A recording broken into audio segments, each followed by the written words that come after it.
Ladies and gentlemen, welcome to Agora, Singapore.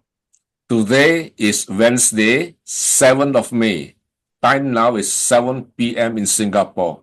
So we shall start the meeting immediately. Due to the many people wanting to speak, so we will start with the speeches first. Yeah, later on you will be invited to introduce yourself, but let's start straight away. Barry has something to do later on, so she has asked to be the first speaker. So, Barry, are you able to time yourself or you need us to time you? You can find me, no problem. I can time you. Okay, let me see whether I have the backdrop to support the timing. Wait, how do I do It's that? fine. I've already timed myself many times for speech. It's within 7 minutes. No issue, even plus or minus a bit, we got no problem, yeah. Okay, the way it works is like that.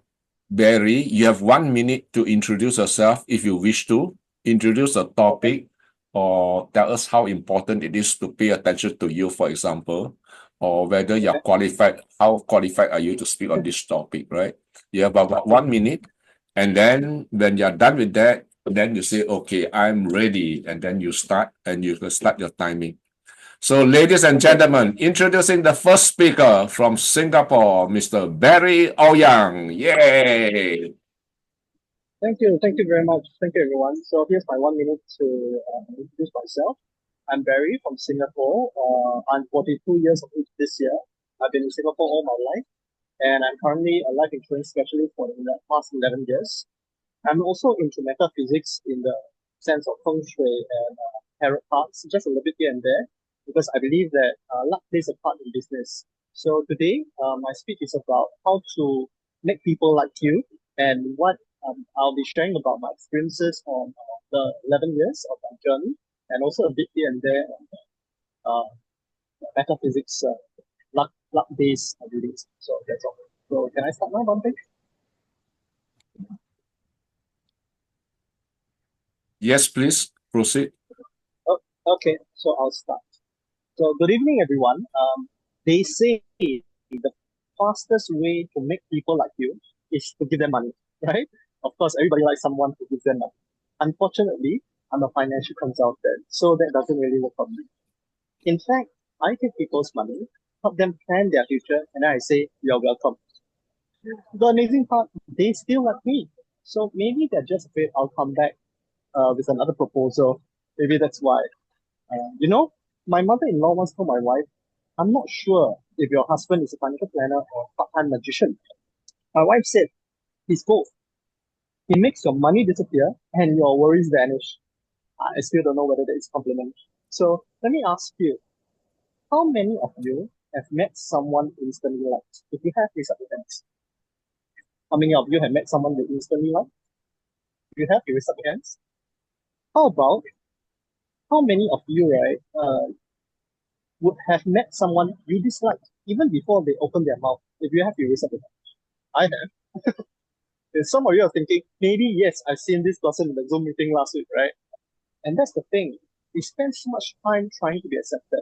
But sometimes the best way to like is to stop trying so hard. Have you ever been around someone who's trying too hard to impress you? It's like watching someone doing push-ups during a coffee chat. It's too much. So in Singapore, we always say, relax lah, just be human. So that's just a phrase. We all want to be well liked, whether it's by colleagues, friends, clients, and yes, definitely our in-laws, especially for me. My wife's mother once asked me, what do you really do? I said, I help people retire rich, stay protected, and pass on their wealth. She looked me in the eye and said, so you just sell insurance, ah? That's all right. Then I said, no lah, I sell peace of mind. She gave me the same look she gives raw chicken. So she's looking at me like a piece of chicken. So when I was younger, I thought making people like you meant that we have to be very impressive. So I studied feng shui, a bit of feng shui. I told people where to place their mirrors, their crystals, their frogs with coins in their mouths. So that's how this feng shui started. One client asked me, how do I activate wealth luck? I told him, you must put a bamboo plant in your southeast corner because that's feng shui, right? And then he said, can I put my mother-in-law there? Because he wanted the mother-in-law to activate wealth luck. Yeah, so then I even had a period where I read every book on psychology, mirror their body language, use their name 3 times. So I used this to my effect and I said, I met a client and said, nice to meet you, John. John, do you believe in planning? John, let me show you a plan. Then you know what the client said? He said, bro, are you okay? Why you say my name 3 times? Later, I got into tarot reading.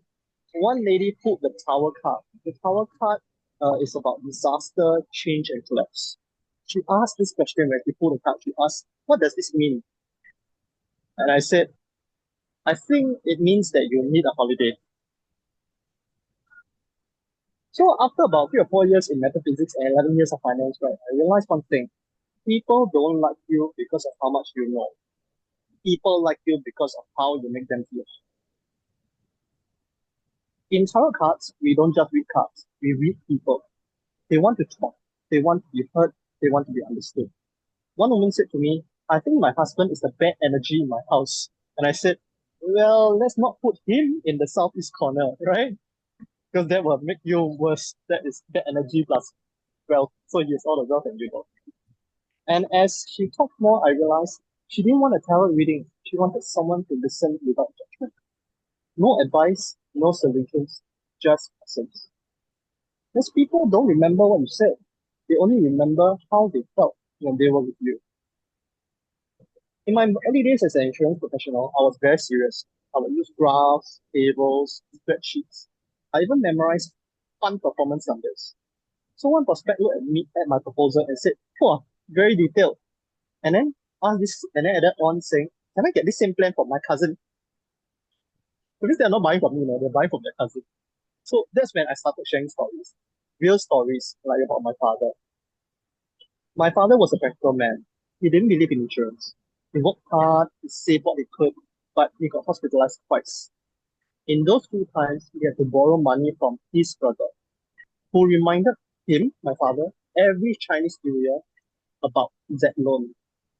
So it's not just about financial pain, it is pride. After that, I started talking about the why, not just the what. Clients listened. They opened up. Some even cried. So let me tell you this. My father never liked wasting money, but he loved gadgets. He once bought 5 different lights to light up one dark corner of the car. And each time he bought a different light, he would say, this one is better. So it's better than the last. So by the 5th one, he went back to the first one. You know why? Because in his words, he says, the rest are all nonsense. It doesn't work. Everything else he said is okay. And this is also why people buy from the people they like. Not because you are the latest model, but because you are familiar, trustworthy, and real. Nothing disarms people faster than humor. I once told a client to place a wealth vase underneath the bed with feng shui advice. He called me 2 weeks later and said, still don't have money, but I found 3 socks and an old barbecue pot that was left there since Chinese New Year. He laughed. He's now a long-term client, not because I gave him great advice, but because I was willing to be human. When you can laugh at yourself, people feel safe with you. And when they feel safe, they start to like you. You want to be liked? Here's the simplest way. Make others feel like they matter. Whether it's a client, a friend, or a stranger on Zoom, like some of us are, say something honest like, Dunstan, I really appreciate your time. Or Hetta, I respect your opinion. That little moment of recognition is more powerful than any sales pitch. So in the end, being liked is not a performance. It is a connection. These best connections, right? The best connections are not built, contrary to popular belief. They are not built. They are allowed. I must allow myself to like you, or I must allow myself to be liked. Then there is a connection. So slow down, be present, and remember, you don't need to win people over with power. you can win them with sincerity, humor, and maybe a really, really bad, well-cast story. So, how do you make people like you? You don't need tarot cards. You don't need feng shui. You don't need lucky frogs, golden coin, golden cats, or laminated brochures. You just need to be someone who listens, who laughs, and who reminds others that they matter. And if that doesn't work, just smile and say, would you like to hear your fortune? Or buy some insurance? Either way, they'll remember you. Thank you. That's all. Thank you so much. Thank you, thank you, thank you. Thank you, Barry. I like your speech very much. I think one of the most important thing that you have covered is what we need is for people to like us, right? Miracles happen when people like us, and you shared how to do it.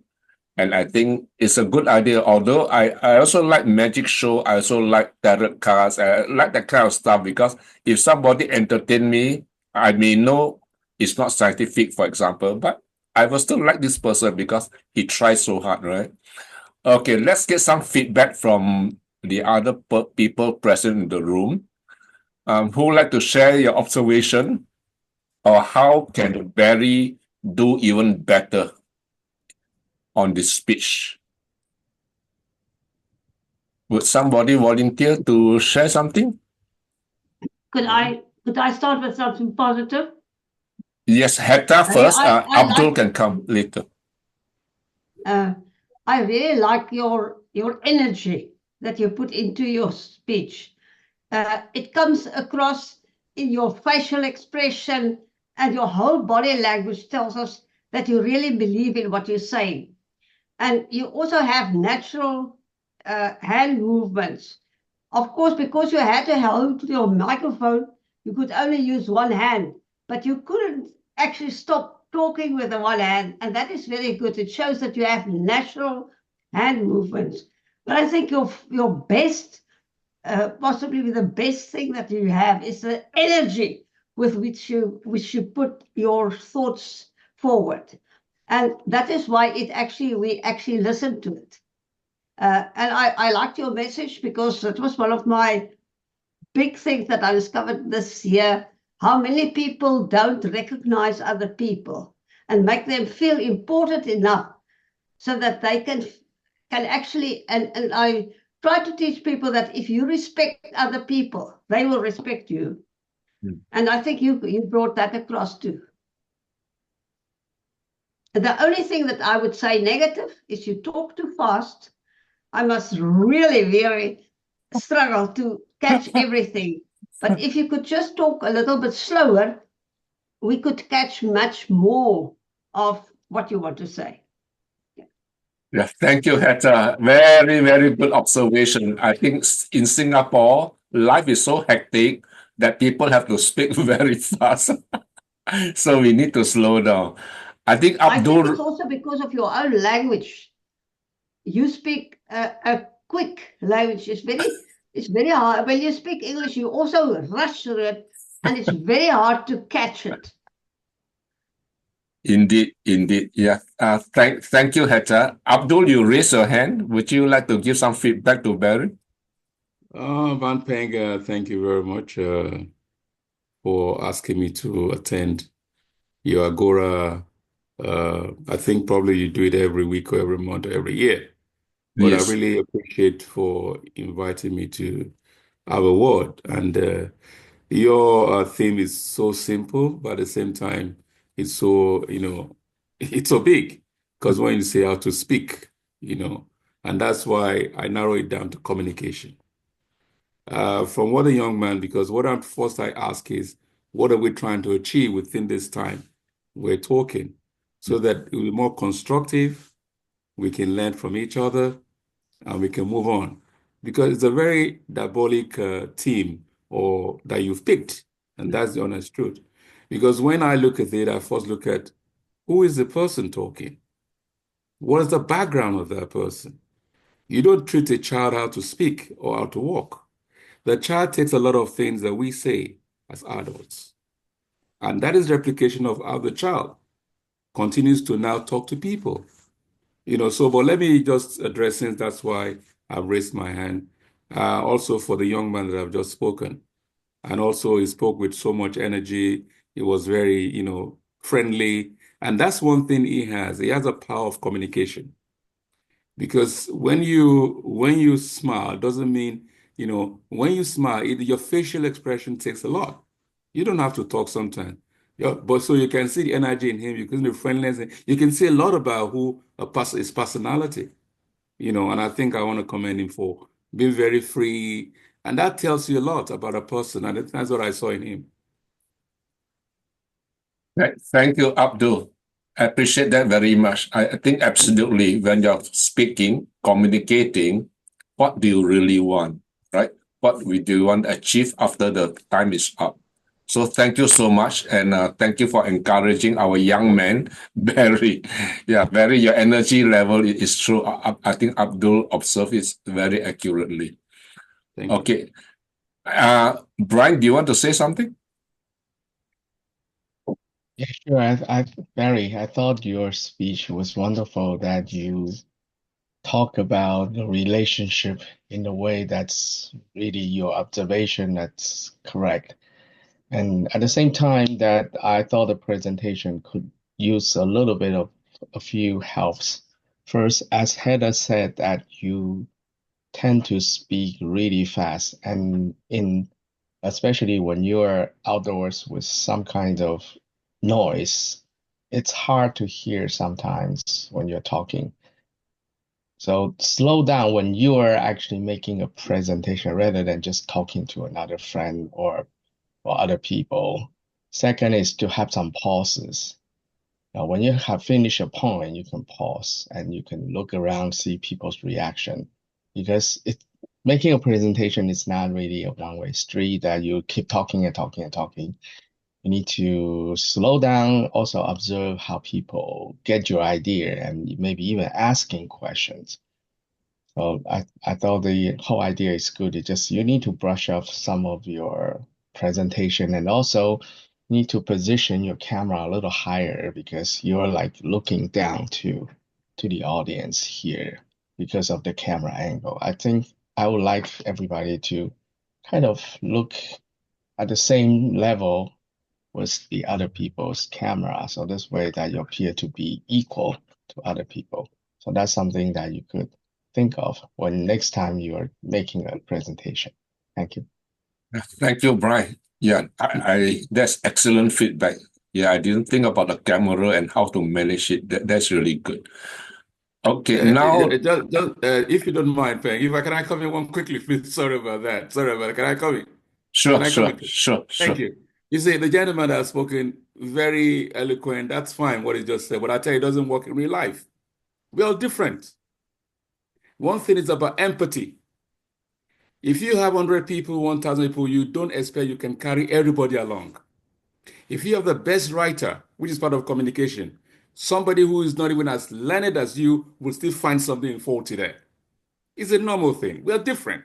It's all about empathy. That is his way. When you see some people will love it and some will not like it. Don't ever expect everybody will love you. And don't expect you will love everybody. That is a fact. So, I give an example. When I'm on the television and I talk about how children are suffering, and I get so much worked up that somebody told me and said, hey, you want to box the TV?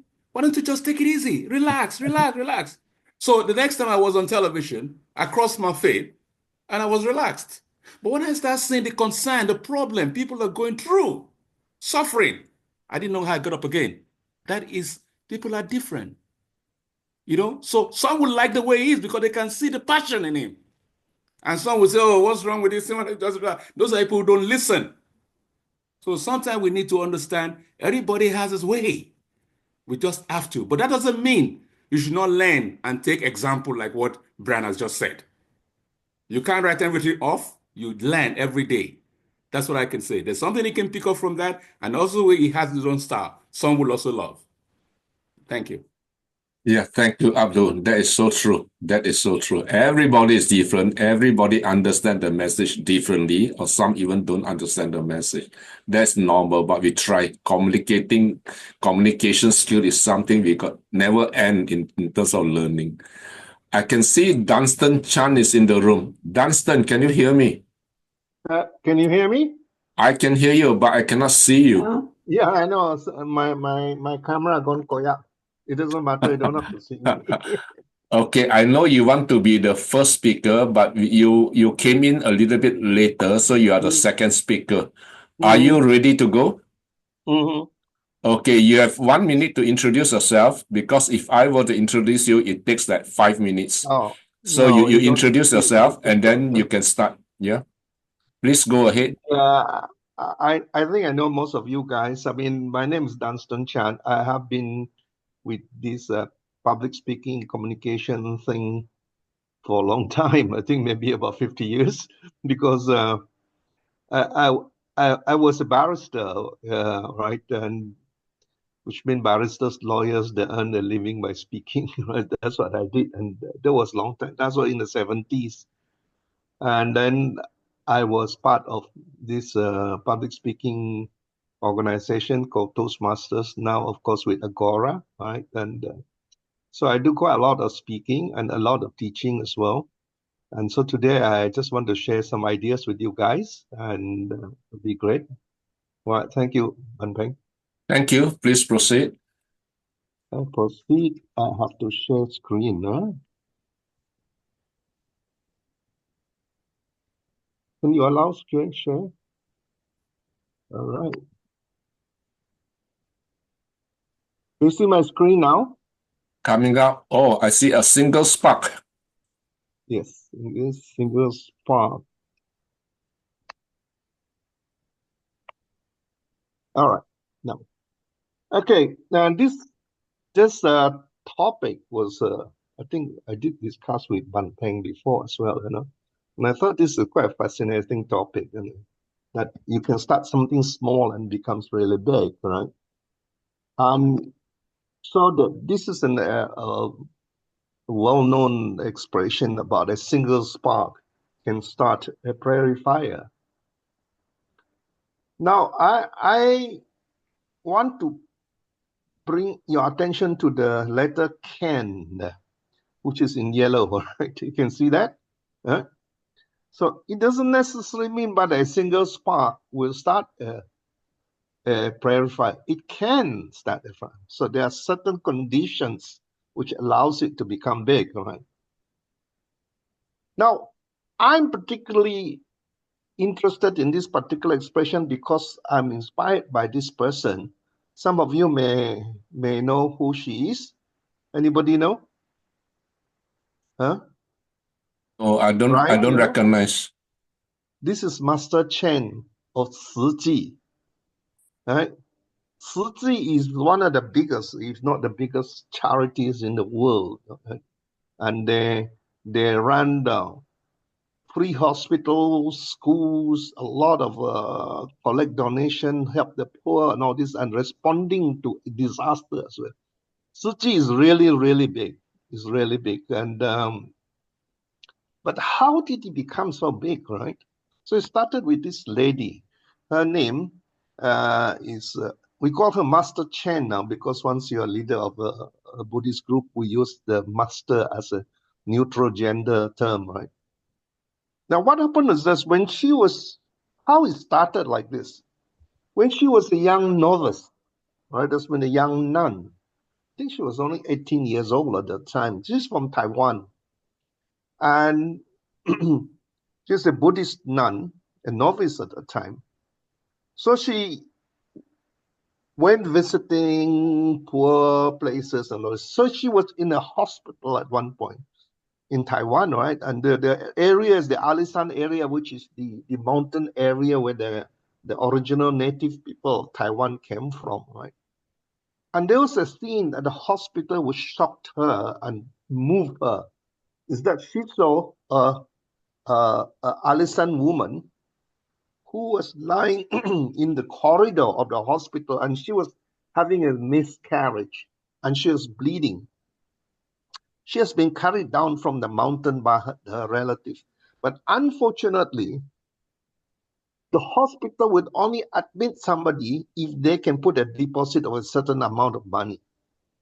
So she was not admitted, so she has to lie down in a corridor there. When Master Chan saw her, she was poor. She was only 18 years old. She was very poor. She couldn't help. She didn't have anything, right? And so I have not received any information about whether the lady died or carried on.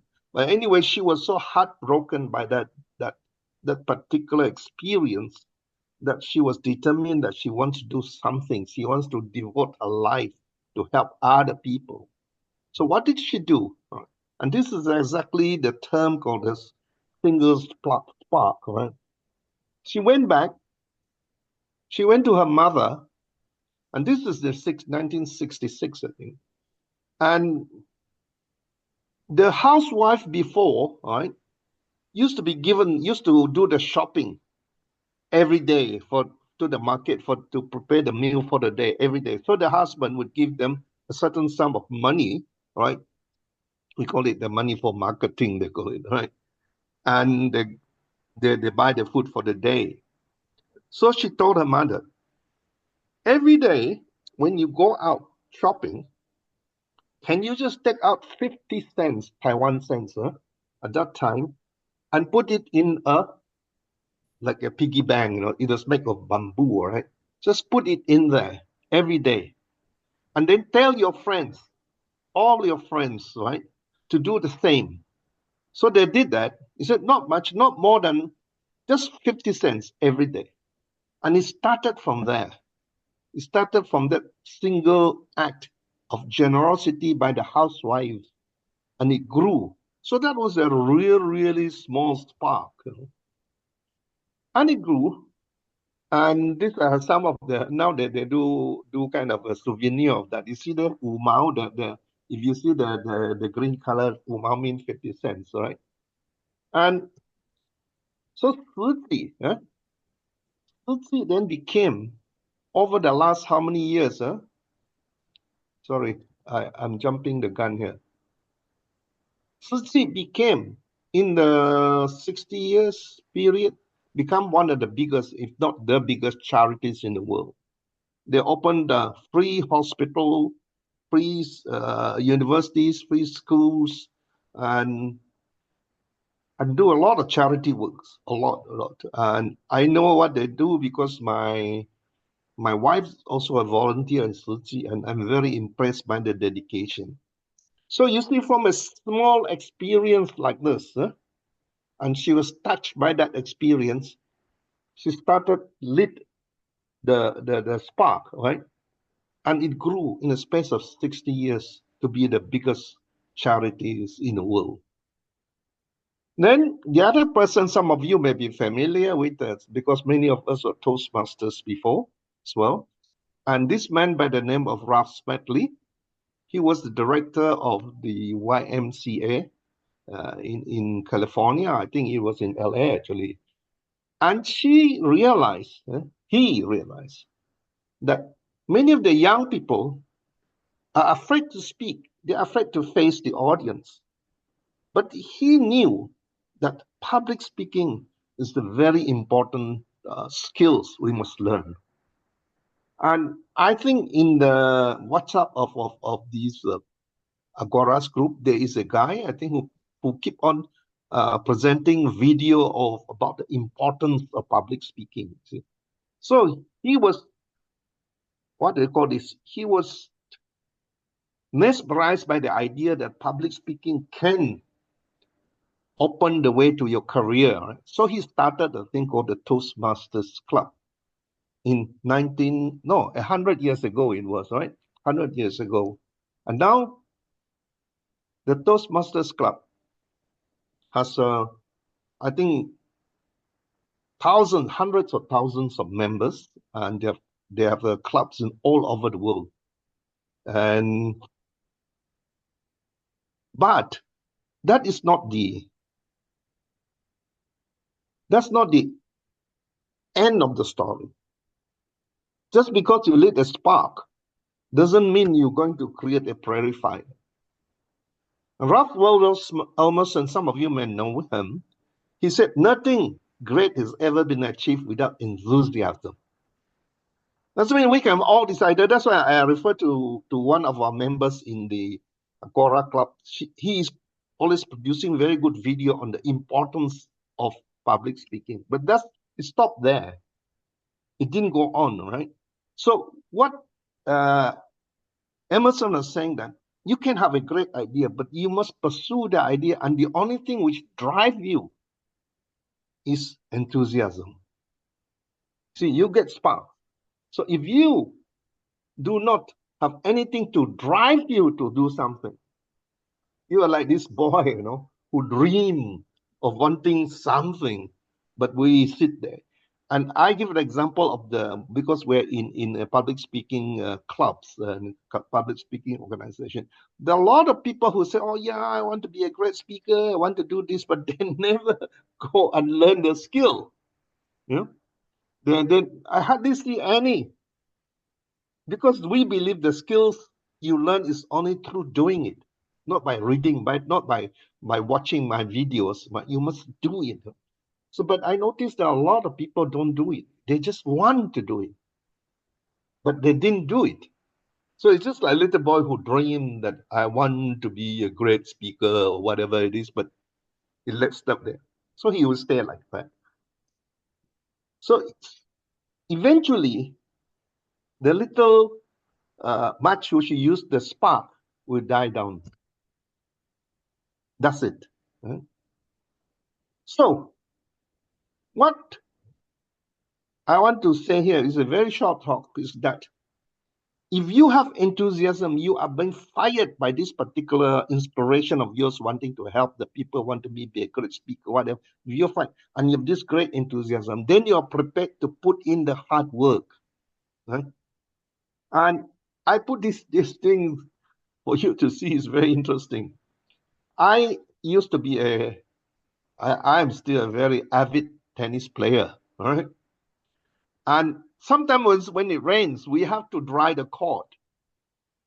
And because we're so enthusiastic about the game, we are able to dry, tennis court is very big. We are able to mop the whole, sponge the whole court, right? And one day when we're doing it, my friend said, yeah, we are so diligent in trying to dry a court. When I was at home, and my wife asked me to dry the kitchen floor, right? And this is what it is, you see. So what I'm trying to bring up here is that it is all very well to say that a single spark can start a prairie fire. The prairie fire would only start if you nurture that spark and keep on doing it, right? That means it's a lot of hard work. And just like Master Chen, right? She has been working her whole life. She's now about 90 something, right? The same like Ralph Smedley. Of course, Ralph Smedley died some time ago, 100 years, and pushing on this thing. So when you hear the expression, which sounds very good, that a single spark, right, can start a prairie fire. Okay, it's good, but actually there's a lot more than that. It's not just a question of having the realization that we can start a prairie. It is the hard work. So I'm very happy to see now, and I just want to give an example here, is that our leader here, Ban Peng, he started this group, right? And we meet, I think, every month or every 2 weeks, I cannot remember. It has been going on now. Sometimes there are only 3 of us. Sometimes there are only 4, but he keeps on going, I'm very happy to see now how many of us here. I think there are more than the one I had before, right? And so be inspired by something, be touched by event which you yourself have come across, and now put in the hard work and be like the single spark which grew into a prairie fire. And I hope I hear more. And finally, I would just say this, I've been repeating this many, many times. The modus operandi for this club, for Agora Club, also for Toastmasters Club, right? Is that You learn by doing. You don't improve your skill by just listening to talks and reading books. You have to do it. And on record, if I look at this Agora group, it has always been the few of us speaking, Brian, myself, somebody else. I hope to see all of you speak, because only when you actually tried, then you improve. That's why we have evaluation. People will give you feedback so they become more and more efficient in doing it. So with that, I will end my little presentation. I say that by all means, believe that a single spark can start a prairie fire. But the prairie fire can only be started if there is enthusiasm, that you really believe in that. And with enthusiasm, you're prepared to do the hard work. Just like my friend who is prepared to wipe the whole tennis court, right? He has enthusiasm. But when his wife asked him to wipe the floor in the kitchen, he didn't want to do it. So good luck to all of you. And I hope, Van Peng, I hope that in the future meeting, we have more people speaking. I'm looking at people in the room there, like people like Shona, who haven't heard her speaking, but I know she's very enthusiastic. And Hetta, and she'll be speaking a lot of you. And then together we grow. Thank you very much for your time. I got to go for another meeting. Thank you. Thank you. Thank you, Dunstan, for joining us. I know you're very busy, and I really appreciate you making time to share this. And I agree with you absolutely. Yeah, nothing works without the enthusiasm, without the energy put in. You can have the best idea, but what we need is execution and consistent execution, and that needs the fire inside us. Now we are not talking about the spark outside in the prairie, but the internal fire need to be ignited and sustained. So I think that's a wonderful message. Now let us invite some people here to share some observation.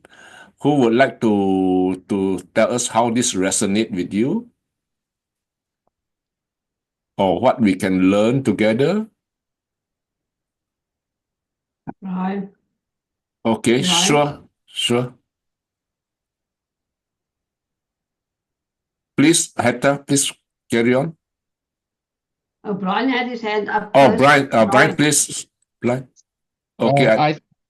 I agree with everything Dunstan has said, that it's not just a spark of fire. You need to have continual enthusiasm and a lot of action to make things happen. I thought the whole message was excellent. It just I just have one small thing, Dunstan, you can think of, because you still leave this message and this picture on the screen, because this is your last slide, and obviously it's not a person who diligently working, but it's kind of lazy around. It's that the message that you want to leave the audience at the end for them to follow, or this is a counter example of it, because a lot of time when we think about when they see an image, subconsciously you cannot really put a negative thing to that. So instead of actually said not to be lazy, the whole message here is that you could be lazy. So something you need to watch out, because if you want to have a presentation that and for people to take a lot of action, this is a better picture, not the other one that you just had, and you put this on for so many minutes. So yeah, Thank it's you. just Thank you, Brian. Actually, you caught me there. The reason why I didn't do anything about it is that I've shared the wrong PowerPoint. This is the first one. Actually, the last one with somebody, I was trying to look for it. The one was somebody pushing a stone up the hill, and that was the message, you see, that you are fired. And you are fired by your experience, and then you want to light the fire, but once you want to when you have enthusiasm, you will push. You're prepared to push the stone. That is what I was. Thank you, Brian. Actually, let me tell this. Many years ago, I think it's about 10 years ago, wasn't it? The World Speech Contest was held in Kuala Lumpur, and the guy who spoke was Dhananjaya, and he gave a very interesting story about, he asked the guru about how can we achieve something, and the guru said, tomorrow morning you come with me to the beach and then I will tell you how, right? So they went to the beach and then they went into the water about waist deep, about shoulder depth, right? And then the guru caught hold of his head and pushed him underwater and held him there, right? Until he almost fainted, and then he goes, said, "What do you think when you were under the water?" And then Dhananjaya said, "Yes, all I can think of is I want air." So he said, when you want to do something, if you are as committed as you when you want air, then you will do something. So those of us who are here who wants to be great speakers and all this kind of thing, you can be a great speaker, only provided you're committed to it, you see. And that was actually the message. Thank you, Brian, for catching me out. I was in a hurry. Yeah. I give you an example for myself, right? I mean, this is more my own experience. And I was a scuba diving instructor for 20 years. And in my heydays, I mean, now I'm getting old. I mean, I'm nearly 80 now, right? And I remember only about 5 or 10 years ago, I used to wake up at 5 o'clock in the morning, drive all the way about 2 hours to the seaside, and then hire a boat and carry this scuba tank and all this with my student and go there. I used to do that every 2 weeks.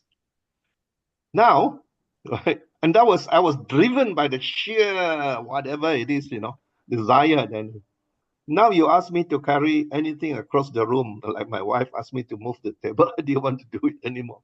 So the stand is the power enthusiasm will drive us. Thank you. Thank you, Dunstan. Hetta, did you raise your hand, Hetta? Yes, I think that when I saw that first picture of Dunstan, I was really immediately caught because I like fire. I never liked water, but I liked fire, but controlled fire. And I thought about it a lot of time when he said there's different ways to start a fire. And what I remember is on the farms, we used to make little fires a little controlled fires to keep a big fire away that will destroy everything. Now, I also agree with him that you have to have energy, and you have to put energy into what you want to do. But first, you have to have a goal why you want to use that energy to start that fire. Now, what I'm going to try to do today is to start with a little bit of fire, because I want to give you, but I'll tell you what I want to do. But there are fires that you can also try to start so that you can control the other fires around you so that it don't come too near you. So there are many ways that you can use fire as an example of energy and what you want to do with it. But the first thing is that you have to start with energy. And once you've started, you can go anywhere. You can have a controlled fire, or you can start a big fire. Right. Thank you, Hetta. I think you're right. First is to get started and then learn to control the fire. Don't get burned by the fire and don't let the fire die too quickly. I think it's so true, Hetta. Absolutely. Okay, now. Can I just say one thing about don't let the fire die? Okay, sure. This is exactly why this kind of meeting exists, you see, is that we motivate each other. So we keep on wanting to learn, is because we are talking about friends helping friends, So we meet regularly, and if you are alone, sooner or later you give up. Now you see a lot of people coming together, and then it motivates you. And I hope we get more and more people who come, and it'll be great. Yeah, Yeah, thank you, Dunstan. Yeah, it's so true. Sometimes it's demoralizing when you're working very hard and nothing works, right? It's like every aspect of our life. Sometimes I remember long ago when I just started my business, I tried so hard, but I couldn't get any business. So it took me a long time to figure out how to make it work. And now I got it working, and I'm so glad I went through the difficult patch. And now I feel motivated because every day something is happening, keeping me so busy. Okay, let's move on to the next speaker. Brian, you have asked to speak early. So would you like to do it now, or you prefer someone else to go first? Sure, I can do it now. Okay, you have 1 minute to introduce yourself, and then I think yours is 10 minutes slot, right? Yeah, you Yes. have 10 minutes to do. Do you need any help in timing?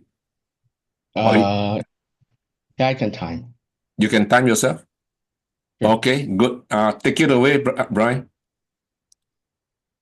Hello, good morning, good afternoon, good evening, ladies and gentlemen. Recently, I had a trip to Taiwan and I met with some of my RC friends, and they want me to show some photo to them. So I prepared a series of photos I have taken from 10 years of photography career. Now, it's not even a career, volunteer work for New York's belly dance community. And most people love the photos. And then person pointed to another folder and said, "What is this?" I said, "Oh, these are the photos I took when I was traveling overseas with my wife." And they said, "Let's look at it. Let's see those photos you took from travel." And I said, no, probably not, because I took those photos not really intentionally, because it's just a record and document of what I have done with my wife during our travel, but they insist to see it. So I showed them the photos, and one of them said, "Look, I thought those photos are better than your prepared belly dance photos." I asked her why. "These are the lazy photos that I took." And she said, "No, these are better photos because these photos are more fun." So I thought of for a while what is fun to show as travel photos. So that's why I wanted to give this speech about lazy travel photography. So I'll start the sharing of slides now on another account. All right. Can you guys see my screen popping up? All right. Yes, we can see. All right. Okay. And I try to share the slides. It seems that I need to, all right, it's coming up. So lazy travel photography, how to take good photos during travel and not killing yourself. And that was exactly the purpose, because when people talk about vacation, you really need to relax. So even if you bring a camera with you, but you don't want to kill yourself by waiting for the light, crouching somewhere for hours just to take a good photo, you can take pretty good photo and still be relaxed and still enjoy the company and the sceneries of travel. So that's the whole purpose of this talk over here. And so this is my wife and my trips. We've been to about 15, 20 countries in the last 15 years, and we take a lot of photos when we travel. But when I said a lot, it's not really even a fraction of what I've taken when I do professional belly dance photography work. Because during the photography of an event, I may take 10,000 photos a night. But for travel, I probably take a few hundred, sometimes even fewer of that. And so now I can start by comparing the two photographers in my family. So this is a photo of my family when they visit me from Taiwan. We went to Washington, D.C. So you can see me on the right-hand side, and on the left-hand side, that was my younger brother, Peter. I brought one single camera, and Peter has brought two cameras, tripod, and everything. So that's why. And then, so our styles are very different because he wanted to take the best photos. He brought the best equipments, very, very heavy equipments, and including a tripod. But for me, that's very different philosophy because some people believe that you have better equipment, you have better photos. Some people believe that you have better mindset, you have better photos.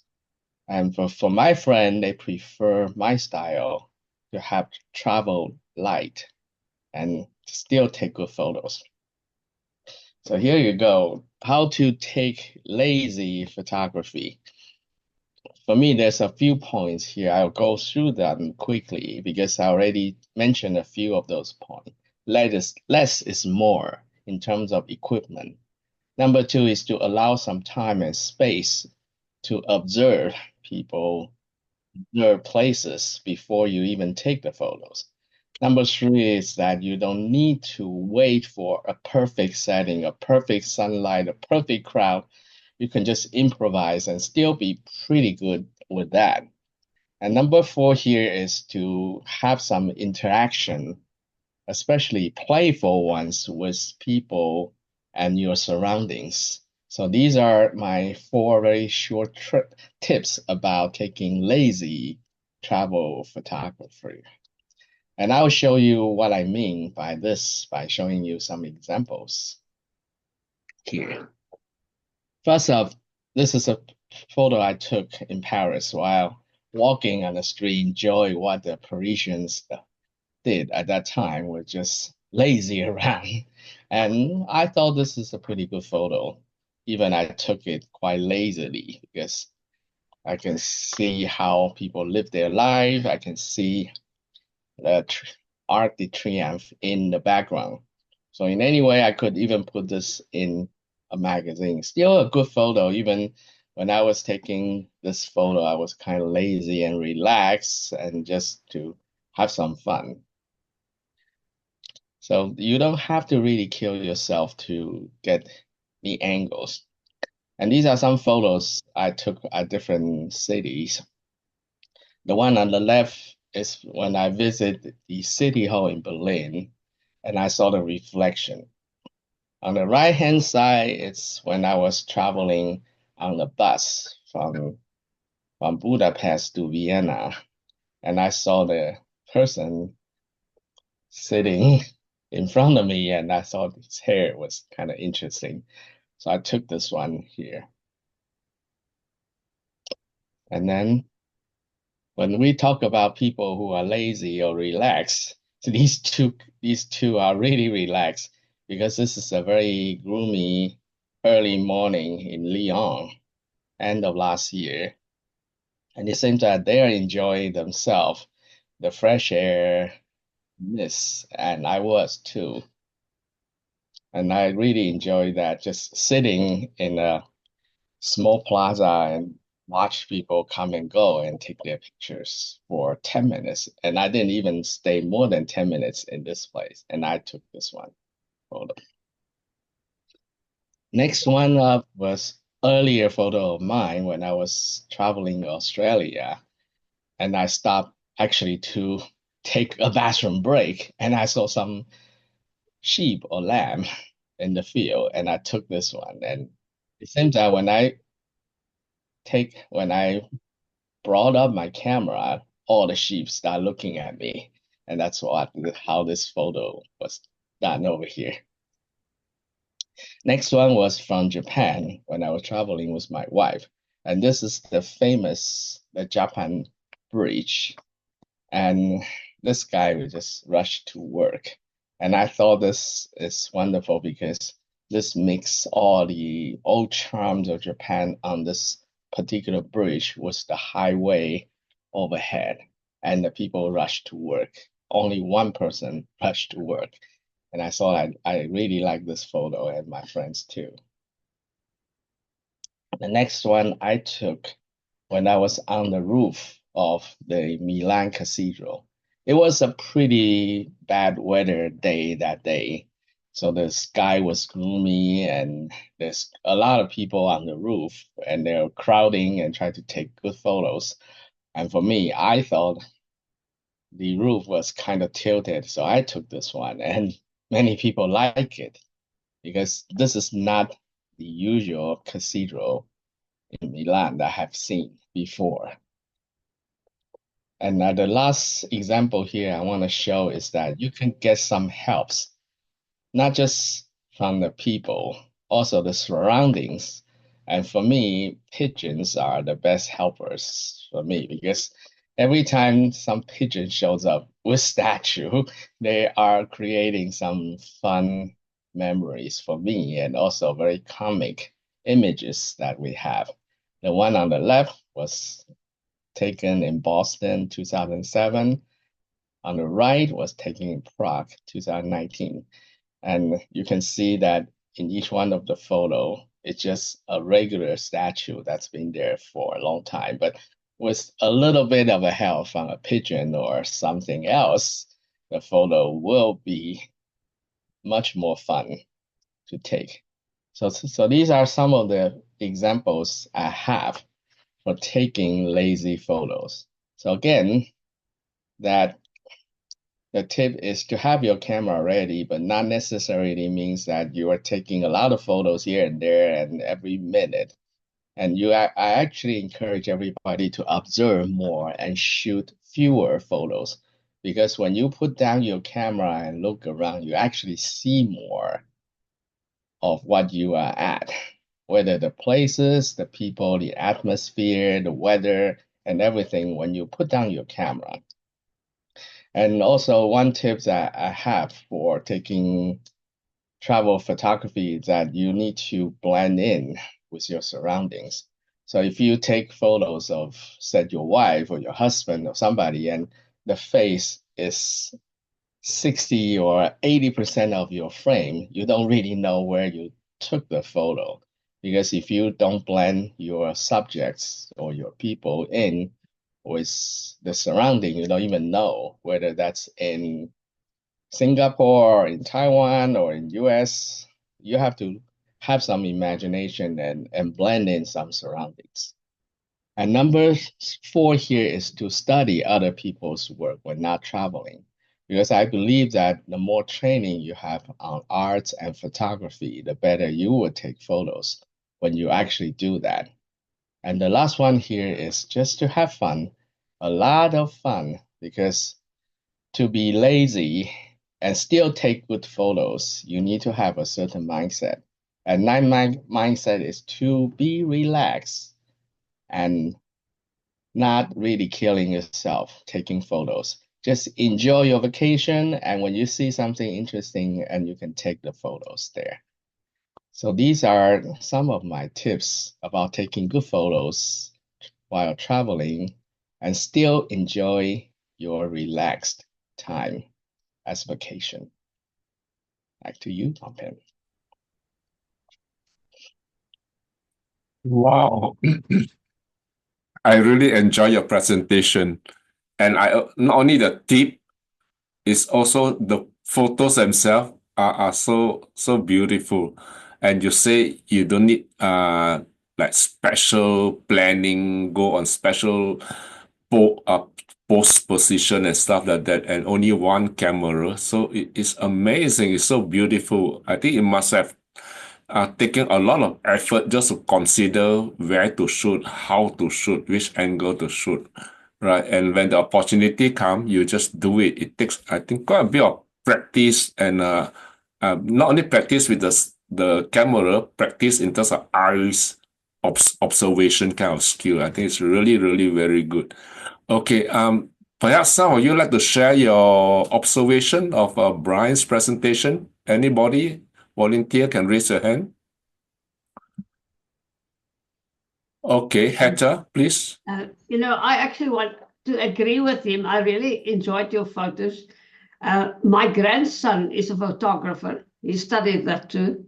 And if people ask him to do a photo shoot at a wedding, he refuses to do any of the formal photos. He says, now get somebody else to do formal photos because people are not natural when they pose. So he walks around and he looks at little incidents that happen. Two people that suddenly embrace themselves, or people that laugh out loudly, but little incidents in the wedding reception. He takes photos of that, and he is so brilliant with that. And in the end, the bride and the bridegroom wants more of those photos than they want of the formal photos. So you are completely right. To take the informal photos is actually, you catch people in their natural state or things as they really are. But a posed photo, somebody will smile too much, or another person will try not to smile, and it's never as natural as the ones that you've taken. Agree with you. Shona, do you want to share something? Yes, I liked all the photos that were taken, and I must say the first one, was it the one that was taken at the trial, with the people relaxing near the fountain and all the way up there? I think it was probably one of the shots that I really liked. And yes, and it was nice to hear the tips and all of that too. And it's as you said, maybe it's better to take fewer photos than taking so many of them. Yes. Thank you, Shona. I hope you're inspired to start your own photo collection. Yeah. Yes. Yeah, Danny, you're smiling a lot. There must be something in your mind. Can you share? Okay. Anyway, by the way, my name is Danny. I'm from Singapore now. Currently, I'm in China. I've been here for more than a month now. Okay. Well, talking about our brother has just shared, I think it's very important. Yeah. I'm not young. I'm 65 years old. So I've been living overseas up to the age of 20. So I've traveled quite a lot. Yeah, I live overseas. And I believe photos are very important. Why? Because when you found it, especially at the later age, when these are all memories, you look back and say, oh well, once upon a time, especially you remember the song of this Kodak, Good Morning Yesterday, you know that song? Yes. So these are things where it's very important. It's actually a treasure because time will not go back again. And this is the thing where you leave behind also something for other to remember you, and also for your loved one. And I think it's very good, for especially as you become more good and as you grow older. Yeah. So well, for myself, I add into is I'm Apple lover, Apple product lover. Okay. So why? Because I've been using a lot of this IT stuff and AI devices. And Apple's, I'm not sure, by the way, I'm not promoting, I haven't got any Apple share or whatever. I'm just sharing. Okay. Apple software is very good. Yeah. And very important is because with the collection of all these photos, and especially they even can create a so-called a video for you, right? Instantly or things like that. This is why I find Apple products are very good, and encourage using these Apple devices. And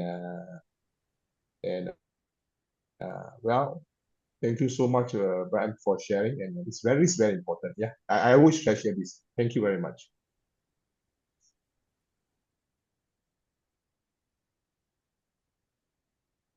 Thank you, Danny.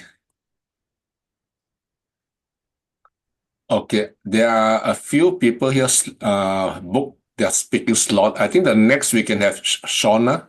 Shona, are you ready to speak? Yes, Banpen. Okay, 1 minute to introduce yourself, and then you got your 7-minute slots. Please Okay. proceed. Yes. Shona So today George from London. Yay. Thank you, Banpen. And today I'm speaking about my mother. So there's nothing much to say except that I've known her from the time I was born till now. So yeah, so thank you for this. So you can start timing me. Yes. So Yes. Yeah, please proceed. Okay. Hello, everyone. Thank you for giving me this opportunity to share a few words about my mother. My mother, she has had the biggest influence on me. She has been my anchor, the one who by her life and words, spoken and unspoken, made me ready for life. All that I am, I owe it to my mother. Life began with waking up and loving my mother's face. It's a quote by George Eliot, and this is true for me. In the words of Lou Holtz, it is not the load that breaks you down, it is the way you carry it. And this reminds me of my mother's tireless spirit. She moved effortlessly from one thing to the next, preparing meals for us, ironing our school uniforms, being with the people who came to help at home. She joked and asked after them. She was completely and wholeheartedly present. Some nights, as my father, sister, and myself lay down to sleep, my mother would be in the room next door, the sewing machine clicking away to a steady beat. While she was up and about and on her own, she could be heard singing in a clear, soft voice. She found time to bake cakes, celebrate our birthdays, arrange little picnics in the woods near us, and sit down to play board games. Her energy seemed endless. When it was someone's birthday, she would have a handwritten card for them. When guests came home, there was an even bigger spread on the table, and she remembered what they liked. My mother did all this with such ease and joy that I couldn't wait to grow up and do the same. Looking back now, it seems like we were kindred spirits. She created in me a love for books by talking about the different characters in them. I never thought that I would ever read unillustrated books. And then I got hooked on to Enid Blyton, Agatha Christie, Earl Stanley Gardner, and later on, Dale Carnegie, Mahatma Gandhi, and so on. My mother coached me for recitation competitions in school. Daffodils by William Wordsworth was the first poem that I recited. I was enchanted by the imagery used and was thrilled when I saw a host of golden daffodils here in London. I was about 11 years old when we started playing badminton. I was very competitive, and my mother equally so. And it was then that I noticed how calm she stayed through it all. And I realized that I too needed to stay composed if I wanted to turn the game around. That was an important lesson for me. She was my teacher, the best that a child could ask for. I was an emotional person growing up, and even now, this is true. In those days, when it was time to leave for college after the holidays, I was ready to burst into tears. I didn't want to leave home. Yet my mother, who I'm sure felt the same sadness, continued on with what had to be done and displayed calm strength. It comforted me to see that she was okay and helped me to see life as it is. And it gave me the courage to get on with mine. Later on, when I was a mother myself, I was able to pass on the same quiet strength to my son. I went everywhere with my mother.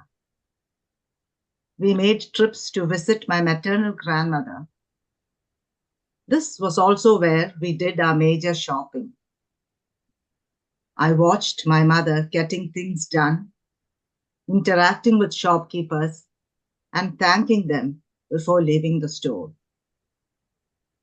This was yet another experience that was a learning experience for me. During summer holidays, she would take me and my sister to Bangalore to visit her sister and her cousins there. It opened up a new world for me. I was exposed to a different way of life, had the chance to learn swimming, and be part of many delightful gatherings. In short, my mother planted the seeds of love and patience in me. Her love was a quiet sacrifice, a silent strength that lifted me at all times. She had a cheerful, positive disposition and a kind heart. In the words of Marion C. Garrity, a mother's love is the fuel that enables a normal human being to do the impossible. My mother did that for me, and I thank her for that. And I thank you all for listening to me and for giving me this opportunity. Thank you.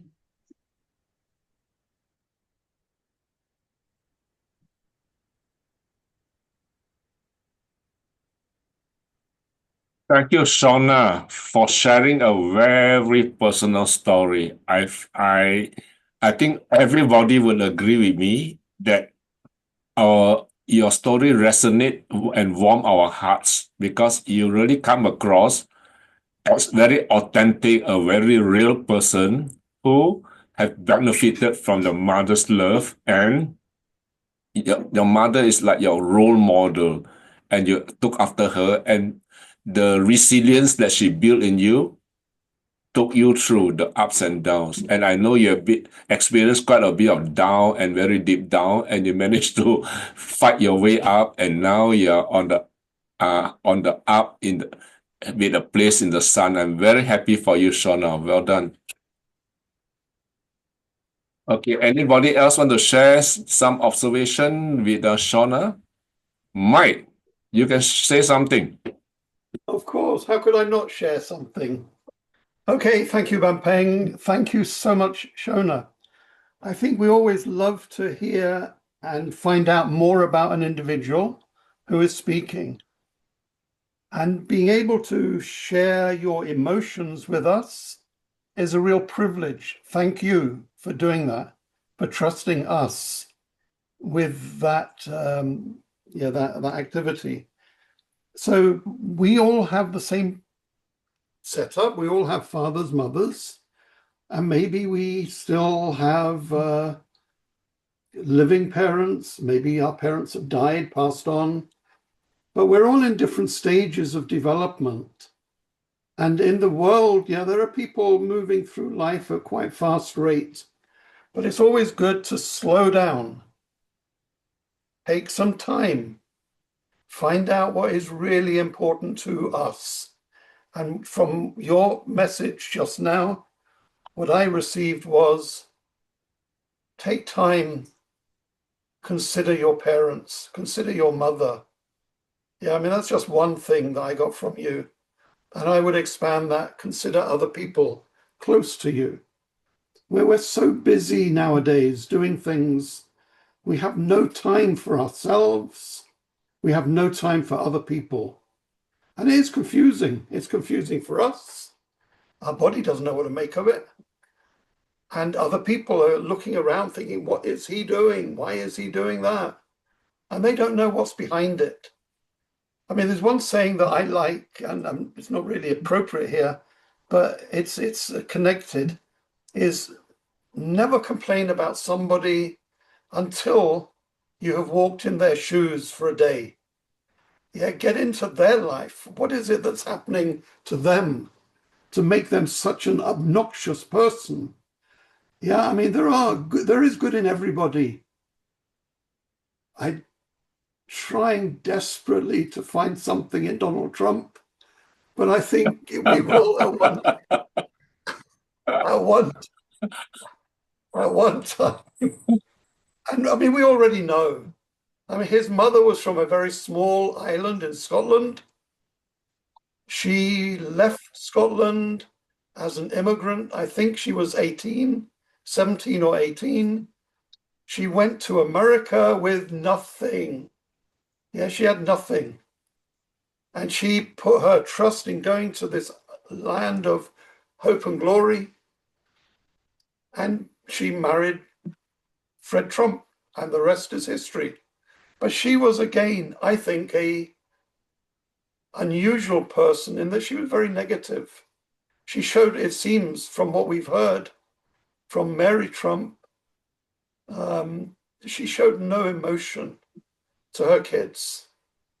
And that's why Trump is the way he is how his parents treated him. Yeah, Fred Trump was a tyrant. Donald could not do anything right as far as his father was concerned.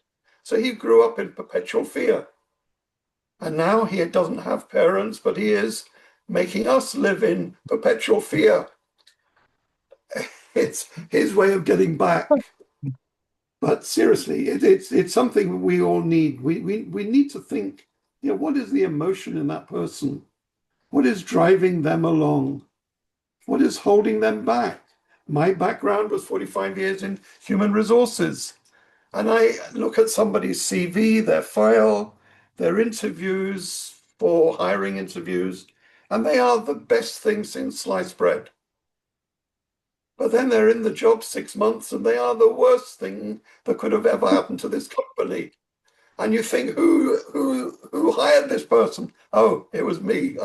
Oh, sorry. But yeah, you have to go and analyze what's happening in life.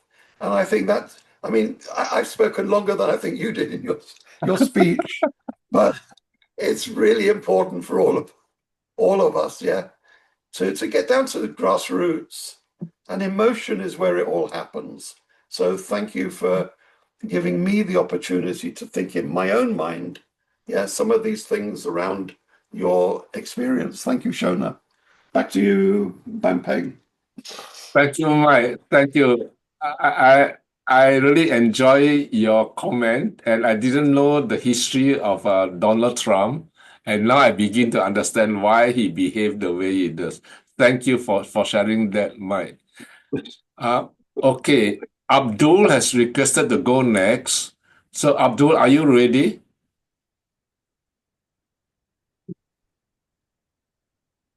Wait. I'm ready. Thank you very much. No, Abdul asked first. Jared, you can come in later. So, Abdul, you have 1 minute to introduce yourself. Tell us a little bit about your background. Where are you from? And then why are you speaking on this particular topic? Yeah, then you can start. You got about 7 minutes, okay? I wish I could introduce myself in 30 seconds. Well, first is that Shona, that was emotional. I could see tears in your eyes. And for your mom, you did that. I cry for the world. And I'm glad that Mike had just come in now. And to also relate to human development, what we become. Because the world built the monsters that we have, society, the neglect. We always say one thing, the child is the father of man. We always say one thing, that it takes a village to raise a child of the family. These are the problems. That is why I'm sure that Mike or even Ben will say when they were younger, the world was better than now. But the question I always ask, if you are 50, 60, 70 and you say that, then what have you contributed? You're part of the problem. Now, what I do is that Indonesia plays a very important role in my life, changed my life. Also, I always look up to Singapore. Over 10 years ago, because I see a lot of Singaporeans there, over the last 10 years, I came up with an idea of what I called Forum of Emerging Cities of Africa, Asia, Pacific. And I wanted Singapore to lead, but I didn't have the right people or persons that can be able to go along for us to have that project, which will be able to help all the developing countries in Africa, Arab Asia to grow like Singapore. I commend Singapore leadership, and I know you in Southeast Asia, but there's no connectivity to support other countries around you. The West have made sure that you are not global South. They call you global North. That is what I have been dealing with over the last 15 years. Before then, I had orphanage in Africa. And the UK, in Westminster, I set up the first African children organization. And I later started training ex-offenders, lone parents, refugees on plumbing, electrical, paint, decorating. So that at least there's always a job to do because a lot of old properties here in the UK. But then what happened? My call up. And then to cut things short, because I say in a minute, is that the fire will go, let's say in 15 years, is this. We have done something that even the UN has failed to do, which most of us failed to do. We failed to build relationship. And relationship cannot be built without trust. And that is what's lacking in our society. Because we're made to compete against each other. And I wonder, if we have to compete for the air we breathe, where will we all be? Because you go to the hospital, you pay for oxygen. So we've got totally wrong about humanity, about existence. Yet we all went to school. We said we're professors, we're doctors and everything. But I don't understand what's wrong with humanity, what's wrong with human beings. That's why even Nick could smile to tell you that someone, what we all know, they say a felon has become a president of the most powerful country in the world. So where are we? What society are we having? Here in the UK, before Sunak, who was my prime minister, the teachers were asking, they want a better pay. And my prime minister here could say there's no money. But meanwhile, when COVID came, we spent 440 billion pounds for COVID. But when teachers said, we want a better pay, they had to use the media against the teachers, and parents were now telling teachers, go back to school. Who will fail? Who is going to suffer? It's the future of the states if you don't look after the teachers. But we don't even understand that. And I said, I'm in a civilized society. So there is something wrong with us because we have all cocooned ourselves into a small, narrow grab where even there's no middleman anymore in the world. Let me talk to Indonesia while I mention Indonesia. This year marks the 70th anniversary of the Asia-Africa Conference. Our leaders met in Bali, in Bandung. Bandung. Yes, please. You were going to say something, Mike? No, I was just clearing my throat. Sorry. sorry about that. I have a frog in my throat. So because I don't know how long you've been to Indonesia, because in 2011, I think December 2011, I go to 4 cities in Indonesia. Talking about this is about the Asia-Africa Conference. And this is the year 70th anniversary. And do you know that all the countries in Global South, we are 88% of the world population. We are 134 countries. We are the largest group in the UN, which is called the G77. And yet we are the most deprived. And yet we have all the resources, both human and material, natural. What's wrong with us? But however, we all like to complain. And that's where I have changed my person. And that's why it's taken me 15 years to build something strong, which I'll be glad that any of you should be able to try and play a part in. Because we've been able to get all the association of universities, including Latin American Caribbeans. I have the Association of African Universities. I have the Association of Asia Pacific Universities. I have the ASEAN University Network. I have the Association of Indian Principals. I have Indian Center for Tech Education, and quite a number of them who said, look, Abdul, we agree with you. Let's form a structure for all education within the Global South. When we don't even know ourselves, we want to be like America, we want to be like Britain, we want to be Canada, Australia, yet we ourselves don't know our common problems. And that is a failure of the Global South. So we're setting up a structure. At the House of Lords on the 18th of July, we are going to launch the Global South University Association. So that we now know our common problem, we develop common curriculum that will help, because the young people that we are bringing out into the workforce does not fit into our developing countries. And that's 70 years of what our leaders, our elders start in Indonesia, in Bandung. We failed. Because why? The government failed to carry the civil society along. Look at all the universities. 99.9% don't even talk about Asia-Africa Conference. So our young people don't even know about it. But however, 15 years, we have been able to, because I travel to the UK 7 times every year, building relationships across Africa, Arab, Asia, Latin America, and we've got it. Now we're launching it at House of Lords. I've sent all the documents to Bad already. You can share with anybody interested. You're most welcome. So, but however, what is the failure of our universities all over the world? Every year, every university have a conference. And then every year they come with different things. Even the World Economic Forum, the same shoes. But the point they fail to realize is that you bring experts to come and talk, right? Every year. And the experts will talk. But however, the university, they do not have connection with the policymakers.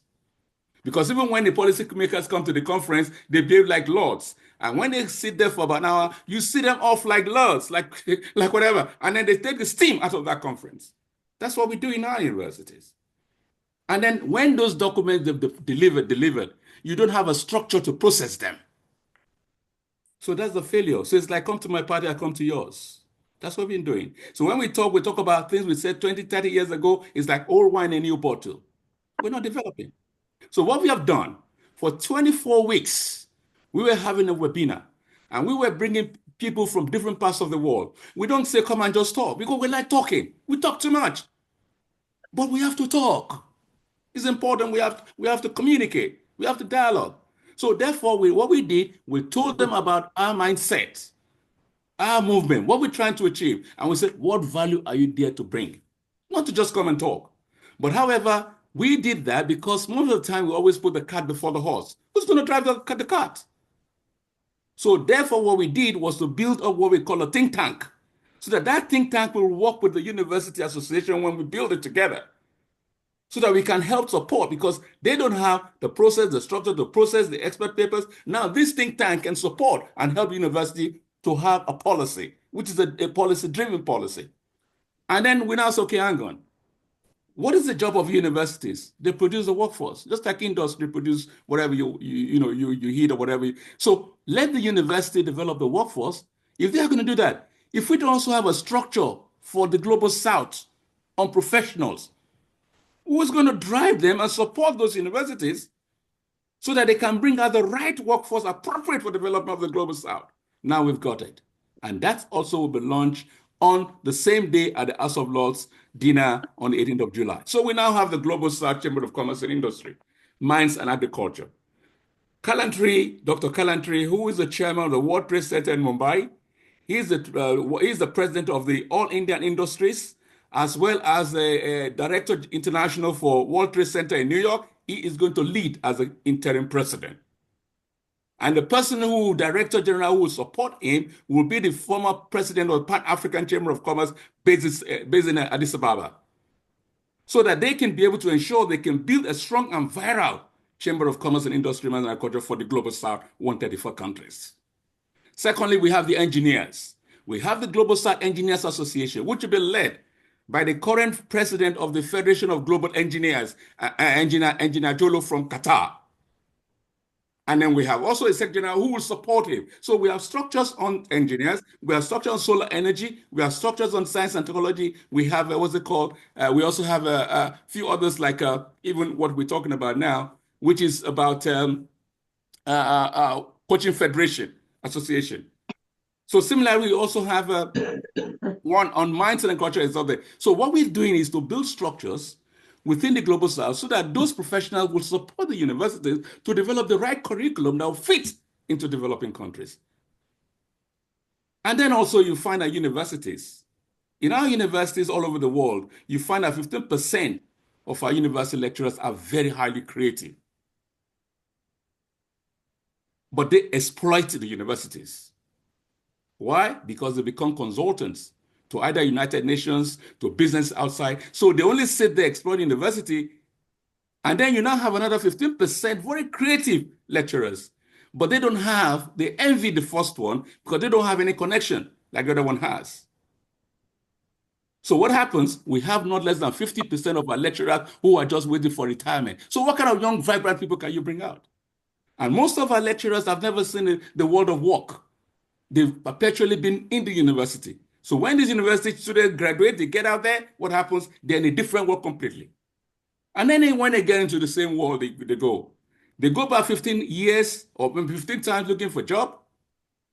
And every time they go, even before they graduate, they have a lot of bills to pay. They are in perpetual debts in their life, our young people.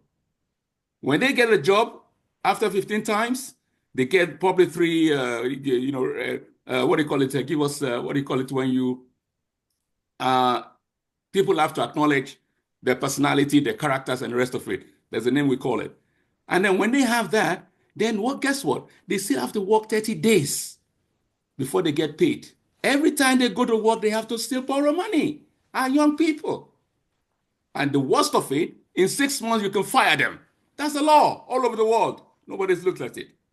So one of the 3 things we say, but however, what makes my journey easy or my life easier was in 2018. The first time in history for the 8th conference of the World Economic Forum in Davos in Switzerland. That was when they had women. They remember that women have great potentials. They brought women in to co-chair the whole event in 2018 in Davos in Switzerland. And then I realized they only use women as numbers. As a signatory to the United Nations Global Compact, even though the UN don't read, I then called for a meeting in New York with the UN women. Since the women out, when I said the potential women, called the UN women, and we sat there and were able to say there are 3 things if we have to review. If we have to rebuild the bricks of a fractured world, 3 things. 1, we need to start to review international rule of law because the law has broken completely. That's why people like Trump or whatever can do anything they like and nobody can say anything about it. So where's the law? And number 2, and I mentioned about labor law now, which we have to address. So gradually we need to start looking at laws that negate humanity and start to put them right. It might not happen 5, 10, 15 years, but we have to set up. That's why we are planting a seed. And I'm saying the West has to learn from the South, from the global South. Abdul, we are running out of time. Can you wrap up in 1 minute? I'll try. Thank you. I'll try. So basically what we're saying here, I don't have to say so much. Please share what I've set out. All I'm saying is that most of us are in our comfort zone, so we don't care. That's unfortunate because you don't know your purpose of existence. You are nobody. You're a dust. Whatever you have acquired today is not yours. So it's like, what kind of education do we have? Here in the UK, 3-5 years, we're always going to recession. Take New York, take London, we say it's financial capital of the world. Why recession? Because the system, which most of us don't really try not to fight it, is been there to make sure, and UN says inclusivity, diversity, are we really honest with ourselves? It's not happening. So if we all care as people, let's care about it. The purpose of our existence is like playing a relay race. Pass the button, pass the button. Everybody's looking for somebody to put a smile on his face. Let's ask ourselves. Who have we put a smile on the face? You can't ask for when you can't give. Life is give and take. So I believe, Mike, you're there in Indonesia. Indonesia started in 1955. They are not getting things right. I have visited ambassadors here from Indonesia, 3 or 4 ambassadors here. They could have involved the civil society because civil society are left behind. They call PPP, public-private partnership. Is it working? Because civil society are not challenging people we put in authority of government. We are the government.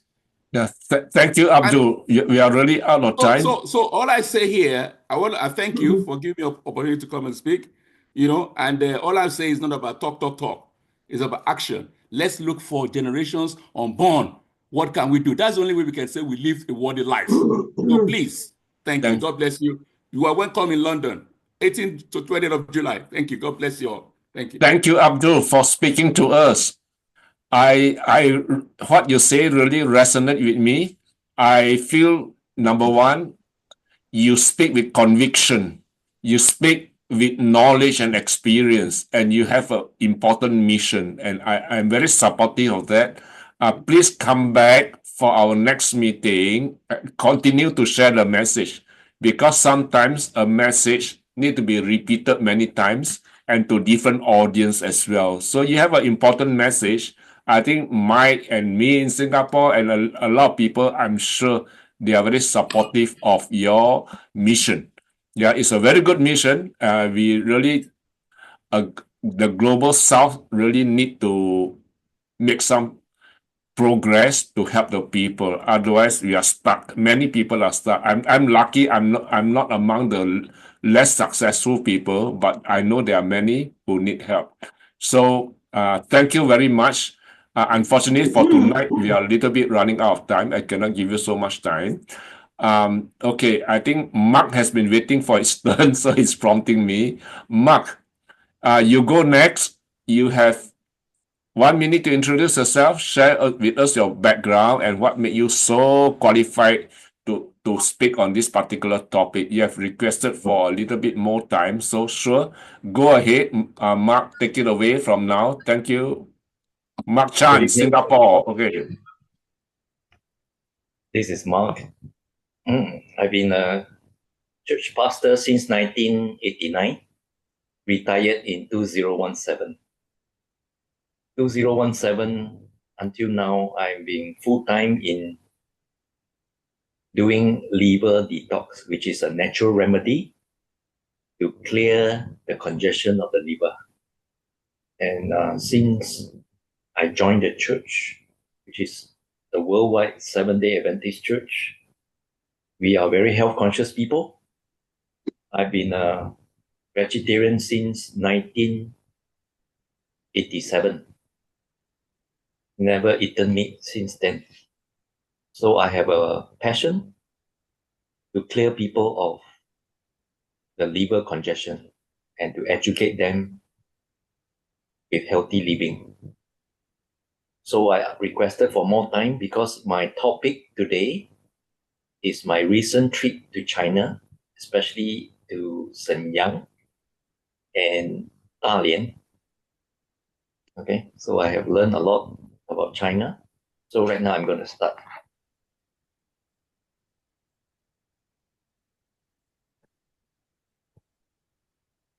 Let me share screen.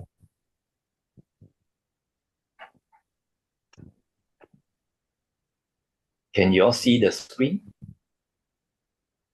No. Not yet. It's loading, I think. It's loading. Yeah, it's there now. Yeah. All right. Thank you. Do you know where is Dalian and Shenyang? You can see over here, you look at my pointer. Shenyang and Dalian is actually at the upper north of China, very close to North Korea, okay, and very near to Mongolia. I was told the whole place in Liaoning was occupied or colonized by the Russians. Later on, the Japanese. Okay, so it has a rich history of Russian architecture. So from Singapore to Shenyang is 7-hour trip. Then by scoot. Then we take a 2-hour train ride from Shenyang to Dalian. And the place that I went for my business trip is at Pieterse. Okay, Pieterse. Okay, Pieterse is actually a small town.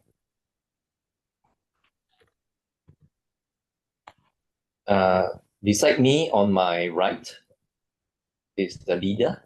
Her name is Carol, and this is her sister, and these are her friends. And there are only 2 gentlemen who are going for the Dalian trip, and this guy is Vincent. So Vincent and I were first time last month. We went to Shenyang and Dalian. So we finished our business trip. So right now I will share with you our trip to Dalian. Then later on I go back to Shenyang, my business trip. So the fun part, we took a railway fast train, high-speed train to Dalian.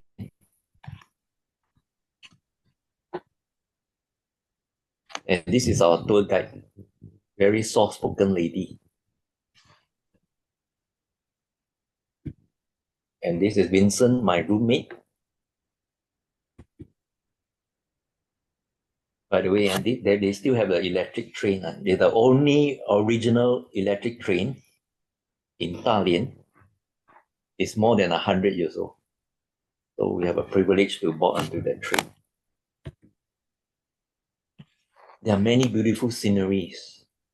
And the place is very cool. We went there in April 11 to 18.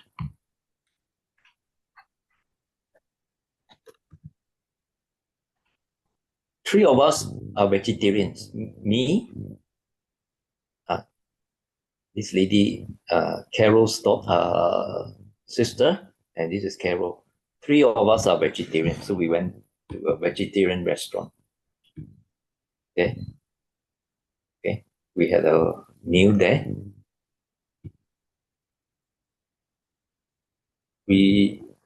By the way, we went to this place run by the Buddhist temple. And it's all vegetarian. There are more than 30 dishes. They're very nice. And it's only 79 renminbi. You divide it by, it's only less than, it's about $10. And my teammate, they all tease me. They pile up all the plates and assume that I consume so many plates. So I was very happy, very satisfied with the food that they provided. I particularly like this cake. This cake is made of brown sugar, red dates. It's not very sweet, and it's very delicious. We went to this place. We have to hike about 1.7 km. Although 1.7 km is not far, but there are a lot of uphills and downhills. To look at these stones. This is the only stone in the world. Second is also found in Canada. They call it the turtle's back. Okay. So we took a picture there at Dalian. We were actually facing the sea. Then we went to another place where this place is built by the Russians. So we enter this trench. As you can see, there are a lot of, there's a sea there facing the sea. Not far will be the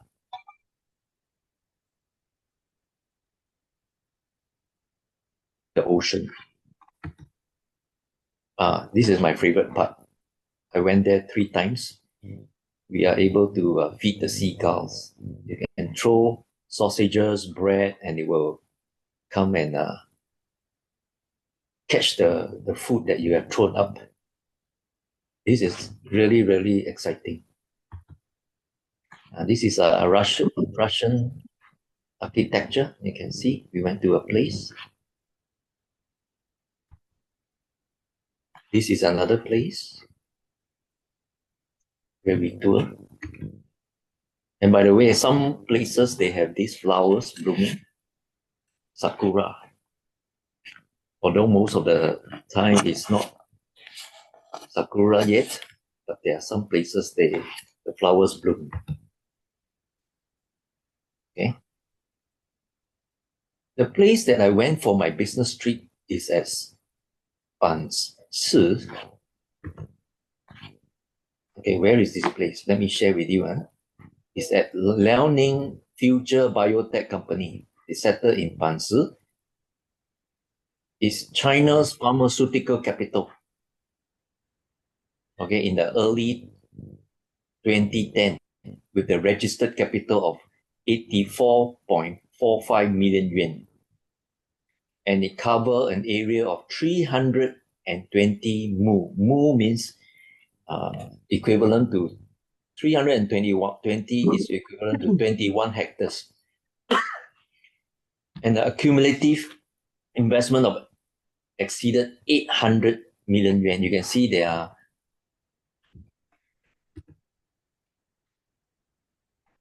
many buildings. Okay. Why do we go there? I'm coming to it soon. You can see there are many, many buildings, and it's privately owned. It is actually a research center. This company called the Future Biotech. The main business is on research and development, production and sales of health food, cosmetics, medical devices, and other products. It has many excellent biotechnology talents and advanced production equipment, and is a national high-tech enterprise focusing on health industry. As you know, I into health business. Now you know why I went there for the business trip. So after years of scientific research accumulation, Future Biotech has won many national invention patents and is one of the leading production bases of antioxidant complex enzymes in China.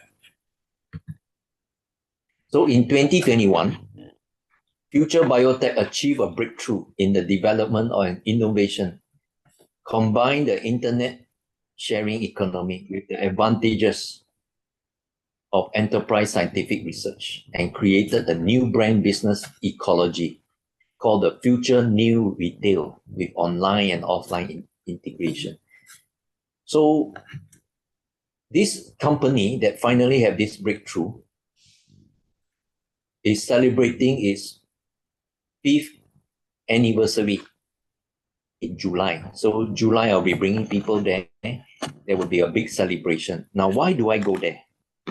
What is this company producing? When we went there, we were warmly welcomed by the founder, which is a lady. Okay, she is the founder of this company called Future Biotech, and these are the Singapore team. And you can see I was here.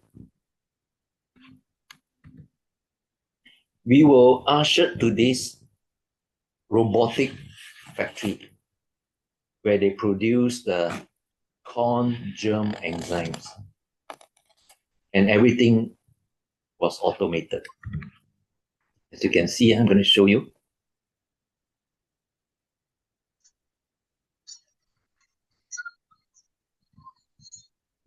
So because of automation, like this here, the product is very, very affordable, especially with our exchange rate. As you can see, I like to say it again. In this big factory, there are less than 10 workers there. And they do nothing but just to make sure that everything is all right.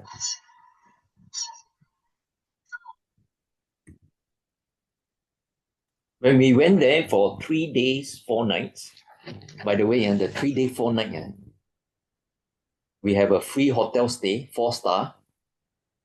And beside the hotel, there is a spa that we can go there.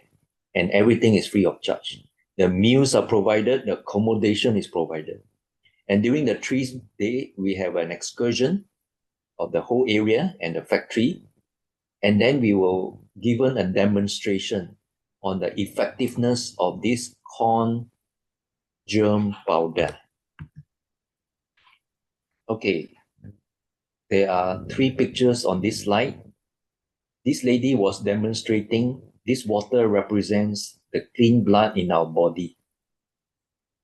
And then she added an oxidizing color that represents toxins in our body. The second picture. The third picture shows that she put this corn germ powder there and see what happens. The powder starts to change color from red to getting less red. And then she used a chopstick to stir the water. Stirring represents doing exercise while taking this corn germ powder. And later on, this whole jar become crystal clear, showing that an alternative to liver detox is the consumption of this corn germ powder. So we were also ushered to this lecturer who demonstrated that this corn germ powder can cut away alcohol. We can see alcohol disappearing. Okay. So this is a logo of the future biotech company. In Chinese, it's called Wei Lai Shen Wu, which is really breaking grounds. They have this corporate mission, sharing happiness, share high quality products and healthy life. Corporate vision, forever youthful, forever weeping. Of course, it's a direct translation because this company is so generous. It allows every business trip participant to attend a 3-day, 4-night free stay. And then the corporate value is become a stable, sustainable, and socially respected enterprise, where cooperation, co-creation, sharing, honest-based, win-win cooperation, respect for every consumer and operator. And by the way, when I was there, I was told many foreigners from different countries visited this place. There are 3 enzymes in one completely and efficiently scavenge free radicals. What are these 3 enzymes? Okay. They call it the super oxide dismutase, or SOD. If you do a research on SOD as a supplement, it is really getting rid of all the free radicals. Glutathione peroxidase is actually an enzyme to protect the liver. And this is catalase is another enzyme, okay, to heal the body. And through this synergistic effect of 3 antioxidant enzymes, free radicals accumulated in the body can be completely and efficiently removed. When free radicals be converted to harmless substance, it will pass out through the body as feces and urine. And this production of these 3 enzymes have won national invention patent. You can see. You have to be there to look at it. And look at what I'm pointing right now. They are huge stainless steel cylinders where the extraction of these enzymes of all the corn is being processed. Okay. SOD, glutathione, peroxidase, and catalase. Extracted from seed germination by future biotech through advanced biotechnology. Okay, you can see there are also many certification and awards. Even though it's only 5 years old. So the ingredients, there's another ingredient. They put flaxseed, barley seedlings, white kidney, bean extract, fructose polysaccharides, and erythritol, which is a natural sugar. And if you were to take this, let's say, for example, you go to China, they eat a lot of oily food. And oily food is actually not healthy. So if you were to take this powder, the oil will be purged out. Okay. So they even have a lot of patents for different ingredients. So this is the oil that I purged out. Sorry, I have to show you this because I cover the other side that is very unsightly. These are the oil that has been purged out after taking the corn germ powder. So these are the oil that is not healthy. It will not accumulate in your joints and in your organs. So they have done a case study of over 5 years, and this is the result. People become younger. You can see before, this lady looks like this, with a lot of pigmentation, dullness of the eyes. So after taking for 6 months, her pigmentation gone, and she looked bright and cheerful. And look at this, another lady, a lot of pigmentation, and pigmentation all disappear without makeup. This gentleman has eye bags. His eye bags disappear. Okay, and look at this gentleman also, become younger. This one is 3 months. This is 35 days. Look at this lady, pigmentation disappear. This gentleman, okay, the face is not so healthy. After taking for 3 months, his face changed. Now we have people who suffer from thyroid problem. They went for before and after, before taking the powder and after taking powder, the result shows that these enzymes is anti-thyroid problem. Okay, it can solve a lot of thyroid problem. Even goiter disappear. This lady has a big goiter on the neck, swelling of the neck disappear after taking for 7 months. Okay, you can see this lady, the swelling subsided by 60%. Cancer cases. This guy has a nasal cancer, nasal forensic cancer. After taking the corn germ powder for 78 days, he spit out a lump, which is a meatball from his nasal cavity. Okay. This 12-year-old boy had leukemia.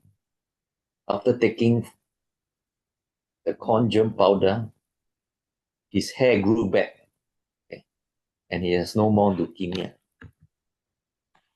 This lady has a very severe cancer also. Chemotherapy has affected her eyes. She cannot even open her eyes. So after taking the corn germ powder, she has recovered completely. What about liver disease? You can see the reports before, the report after taking. Many people have shown that those people who are born with hepatitis carrier, they have improved antibodies. This lady has high uric acid. After taking the corn germ powder, from 5 to 8.3, it dropped to 424. Oh, sorry, it dropped to 104. Okay. It dropped to 104. So it was very, very fantastic. Even liver enzymes dropped. Those people with fatty liver. Now, this is the easiest to measure. This lady, after taking for 10 days, her blood pressure is 173. After 14 days, it dropped to 136. After 16 days, dropped to 123. After taking the powder for 18 days, it dropped to 116. From 173 to 116, so you can lower your high blood pressure. Don't have to take medicine. You can see. Another example, 165 dropped to 139 in 11 days. So this gentleman, he had dangerously high blood pressure, 202. It dropped to 133 after taking for 3 months. Psoriasis. I went there, I met this lady. She gave a powerful testimony. She showed me a picture. Formerly, her psoriasis was like that. No amount of medicine or supplement can help. After consuming for 2 weeks, okay, her psoriasis subsided. And 2 months, it was almost gone. You can see before it was like that. 2 months, it was gone. Now it's completely gone. And this gentleman, the same. After taking for 6 months, psoriasis completely disappeared. No medicine. This lady as well, she took 13 boxes. Okay, subsided.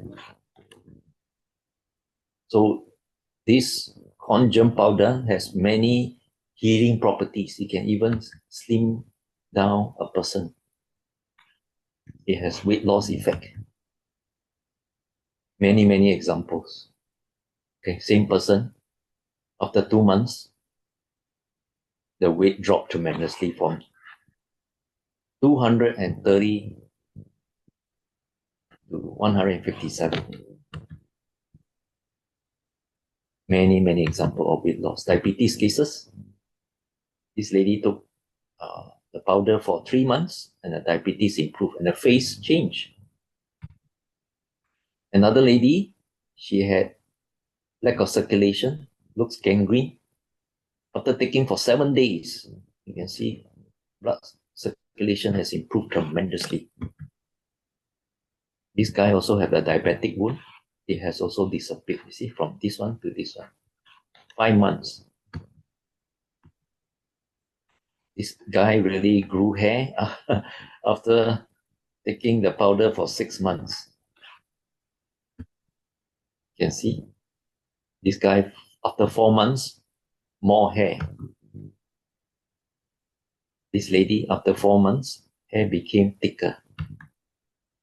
Facial paralysis or spasm for 10 years. After taking for 3 months, his eyes can open. This lady the same. After taking for half a year, facial paralysis was cured. So many testimonies. Vertigo, which is the discoloring or white patches of the face and the body. Within 4.5 months, his vitiligo disappeared. You can see his vertigo. 5 months later, it becomes like that. So this is a miraculous healing enzyme. Acne, allergy, disappear. After taking, you can see.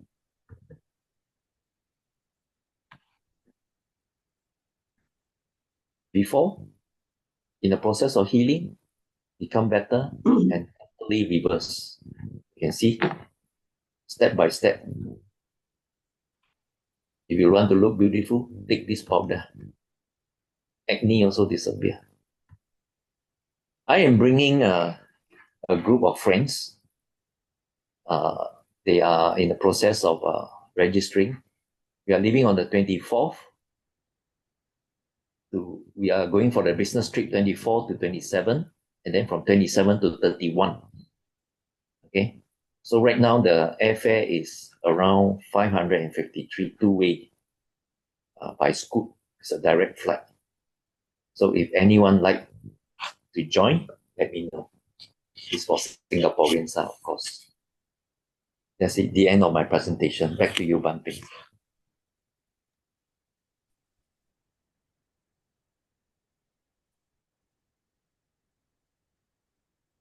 Thank you very much, Mark, for making time to share this wonderful thing with us. When you started, I was interested in the place, in the scenery, in the tourist kind of adventure. And slowly, you took us down a different path. Then I discovered this corn germ and all the miraculous curing effect. I think I must recommend Mike Nicholson to try this corn germ. Mike, are you still there? I think you need to lose about 30 kilograms. That one would take about 6 months of corn germ. Do you hear me, Mike? I don't think he hears you. Okay, he Can you hear didn't. me? What would that cost in South Africa? What would that cost? No, let Mike say first because Mike needs the corn germ and I'm recommending it to him. Even if it costs $1 million, Mike, you buy. Okay. Okay. Because it's going to save your life, which is worth more than $1 million. And also, we need a lot of energy and enthusiasm from you to keep Agora going. Okay, I'll do crowdsourcing. Okay, thank you for the advice. Okay, now the rest of you, some of you are new. I have my phone number on the screen. So please jot my number, drop me a note, because then I can put you on my WhatsApp invite list. Yeah. And I think, okay, Raju is also here. Raju, maybe you want to say a few words on this wonderful presentation from Mark. Unfortunately, when I joined, his presentation was already, halfway through. But still, I want to know where I can lay my hands on Yeah, you also want to grow hair and look handsome, right? Yeah. And I need to lose 30 grams. Yeah, Raju, you and I can share a dose. Sure. No, it's really, really very exciting for me to just listen to the presentation because it gives hope, and hope is what we need, right? Yeah, thank you so much. Okay, anybody want to share something regarding Mark's presentation? Okay, can I say something? Can you hear me? Yes, sure. Okay, one thing about Raju, your hair is fine. If you want to grow more hair, more maintenance, more troublesome. So I think you look as good as you are, look fine, look young. But still, I think you can take the corn germ. And another about the thing is a natural thing, because after World War II, the richest man in America bought a German drug company and get the medical school to treat the ailment, sickness using drugs. I said treat, I didn't say cure. So the common sense thing, if you have any illness, is to get rid of the cause of it. And like I think Socrates says, let food be your medicine. So you have any illness, treat it the natural way. And this corn germ is natural, actually. So I think it will be safer lah. And the other few speakers, just I speak short and concise. Okay, about Africa and all those about another way to look at life. You are here to learn, to be good, to be loving, to be saints. Because this is a learning world. It's suppose you are very good, saintly and loving. You can be in heaven already. You don't need to learn on earth, So we are here to learn how to love and succor and help other people, And then nothing is for development of ourselves, we need to be mature also. So the thing is, many of us, the governments, they lack getting the people to be more mature. Sometimes you get spoiled. I think especially America, when they have plenty and they get a lot of things, they are spoiled, And so the people in America, I think they need to pull up their socks, like the Chinese now, they're hardworking and, so, and that's the way to make a nation great. Hey, thank you, Gerald. We are out of time. I don't want you to start another speech because there are two more people in the queue that has booked the time slot, I think. Okay, a short one. The mother, they found, is the sweetest name in the English language, and the father is quite far behind. But the father is actually underestimated because the father traditionally provide the food and the material things. And we as children, we should appreciate what the father bringers. I mean, the mother is loving, and then we feel the love of the mother, but the father, we must learn to appreciate what the father maybe sacrificed to provide for the family. Okay, thank you, Gerald. We are really out of time now. I think next session you log in earlier. I booked a time slot for you to speak. Yeah, I think Hetta is waiting for her turn. Hetta, are you ready to speak? You're I'm ready, muted. but aren't we too late already? No, we end at 9:30. Another 18 minutes to go. Sure. Please I go. thought that perhaps I was put it to another time then. But I'll try my best. Yeah, you can speak. Yeah, you can stretch a little bit. I think you have prepared your speech and we really want to hear from you. Okay. Thank you. Please proceed. Okay. I am, of course, you've heard, I'm Pieterse. I'm from Cape Town, South Africa, from the country that is always in the news, using a word that they don't understand. And you hear only about us, about politics, through politicians and through social media, which is totally incorrect.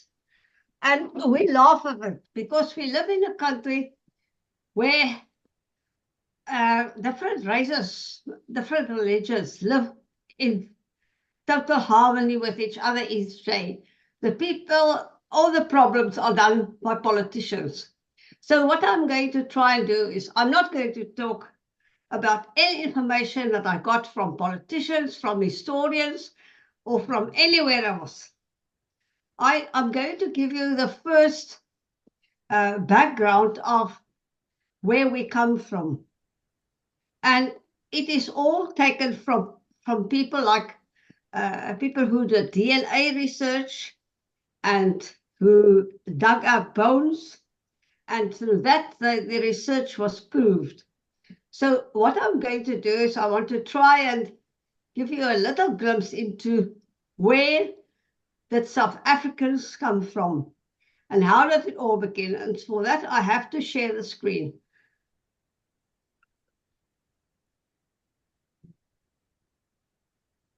Just find the right screen.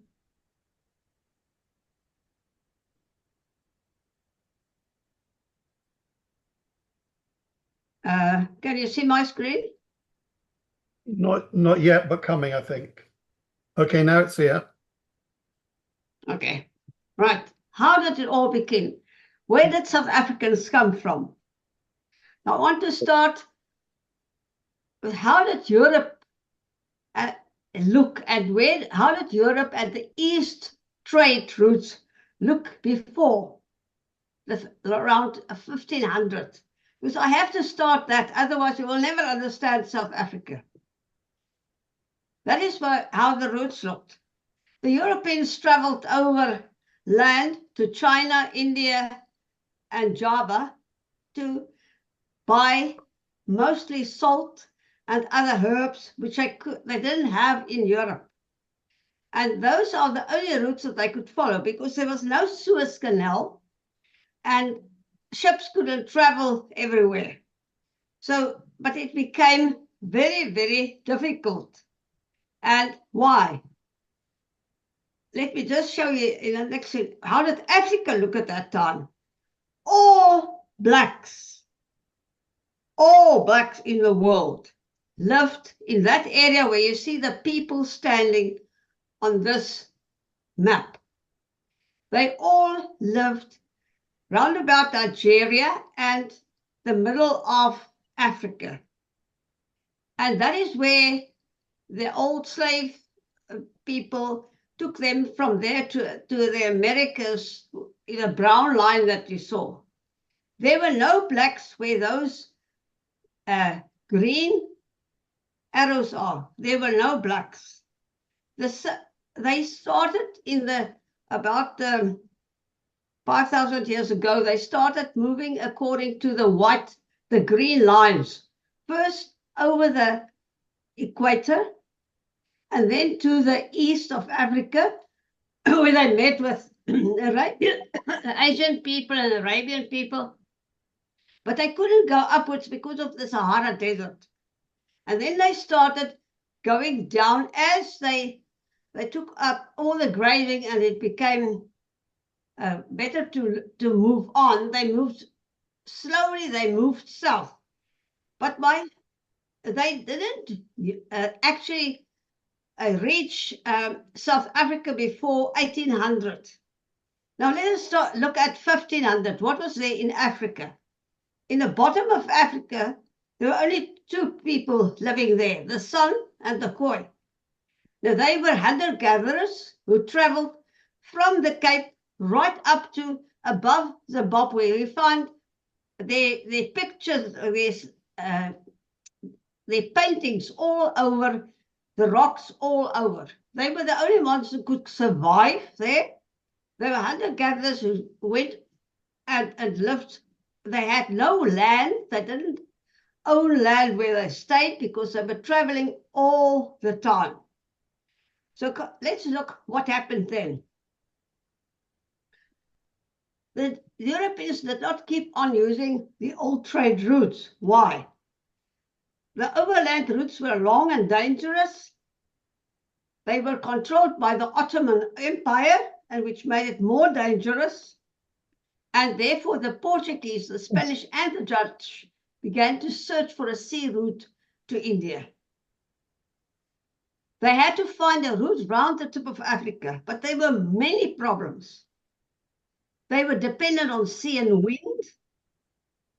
The boats were small and dangerous, but it was very long journeys, and there was a lack of fresh food. So many of the sailors died of scurvy because of lack of fresh food. So what then, from the Portuguese were very good seamen, so they were the first ones who tried to find a solution. So the first man that took the courage to go around the Cape and up as lower part of Africa was Bartholomew Dias. And he was a Portuguese mariner and an explorer. And that was the route that he took. He started in Portugal and took a wide trip round up to about to Nigeria, and then he stopped over in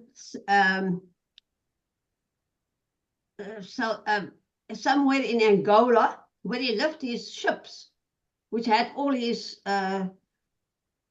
food and the supplies, so that when he comes back, he had something. Then he went down he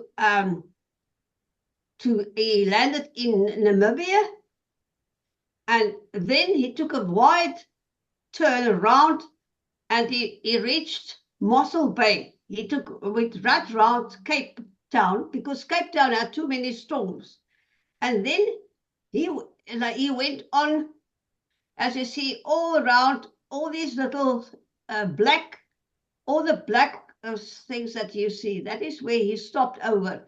And then he went right round Africa and went right back to Portugal. But in the second one, he took a wider route, because he realized that it can be done. The Portuguese then sent somebody else. They sent Vasco da Gama. I don't know why he has gone out there, but da Gama started from Lisbon in July of 1497. And then that is the route that he took, his first route. He went around the Canary Islands to the Cape Verde Islands, and then he took to St. Helena. It's an island not far from Cape Town. They don't put it on the right spot. It's actually more to where it says Atlantic Ocean. Then he went to Namibia, and he went round and round until he went and got to Cape Town, to Mossel Bay. It's a little bit to the east of Cape Town, quite some way. And there he stayed for a while, and then he went right over to India and came back. But we are only interested in the fact that he went to Mossel Bay. And what did they find there? They found very friendly Khoi people. And according to some research that was done, and in the logbooks between 1600 and 1665, they reckoned that 1,072 Dutch ships rounded the Cape.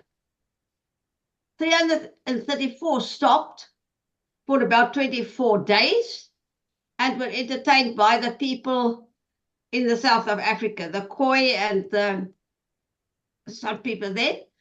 278 ships from other European countries also stopped in Table Bay. So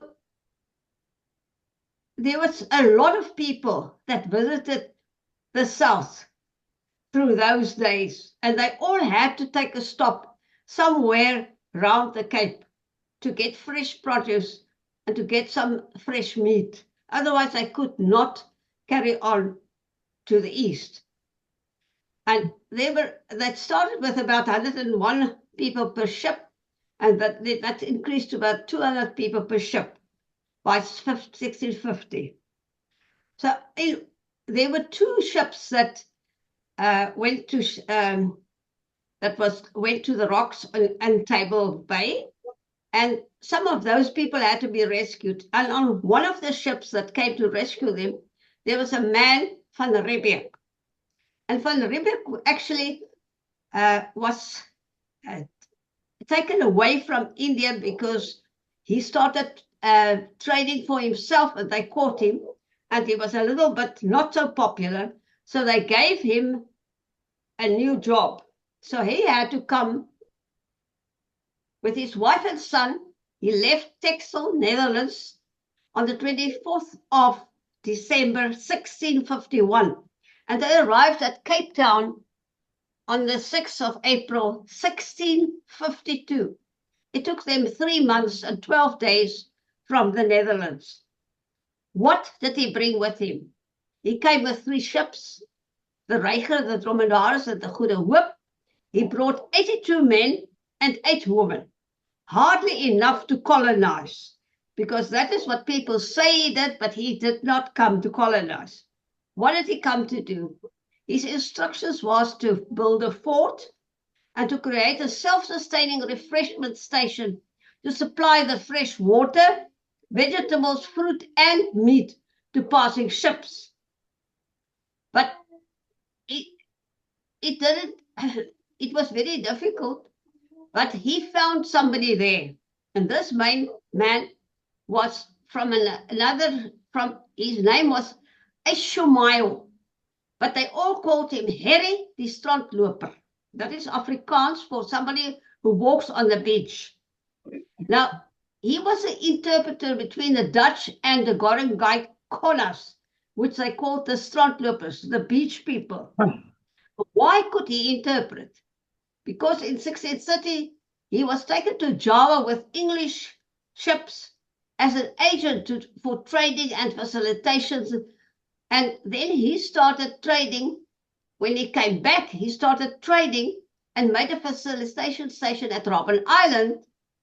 And so, but by about 1713, this Strandloper group had disappeared because of smallpox epidemic. But they were not the only people there. There were the Khoi. Now, the Khoi were people that looked almost like this man, but they were lighter, they were light-skinned, they were not black. They're not considered black because they have no black DNA in their... What did Van Riebeeck do then? He was not asked to colonize the Cape. He was only creating a refreshing station with a few men that he had. He was not allowed to make slaves from the local indigenous people. But too many ships started to buy to come and buy fresh food. So what he did then, he asked this company for whom he worked, which was the Indian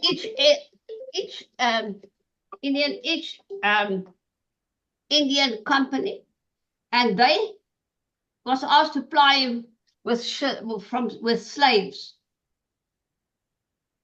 The slaves came from Batavia, from Jakarta now, what is Jakarta now, and Malay and Indonesia and Madagascar.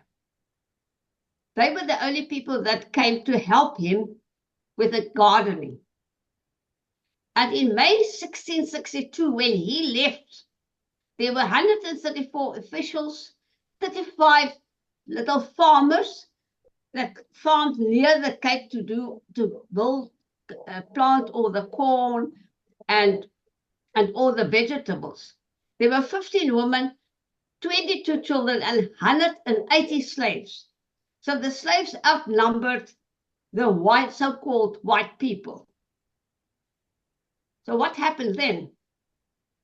In 1662, more men came from the Netherlands and Germany and started coming, but there were no wives for these men. The slave woman in the household looked very attractive to these Asian men, especially in the Cape, and they started marrying them on the sly or having children with these attractive Asian women who were slaves. The trekboers, the farmers that started moving further away from the Cape, they started marrying the Khoi woman, who looked slightly different, but were always also light-colored, but who lived more further away from the Cape. So we now see a mixture starting in the Cape. And they started speaking a new language. That was a mix of Khoi, Dutch, Indonesian, and Malay.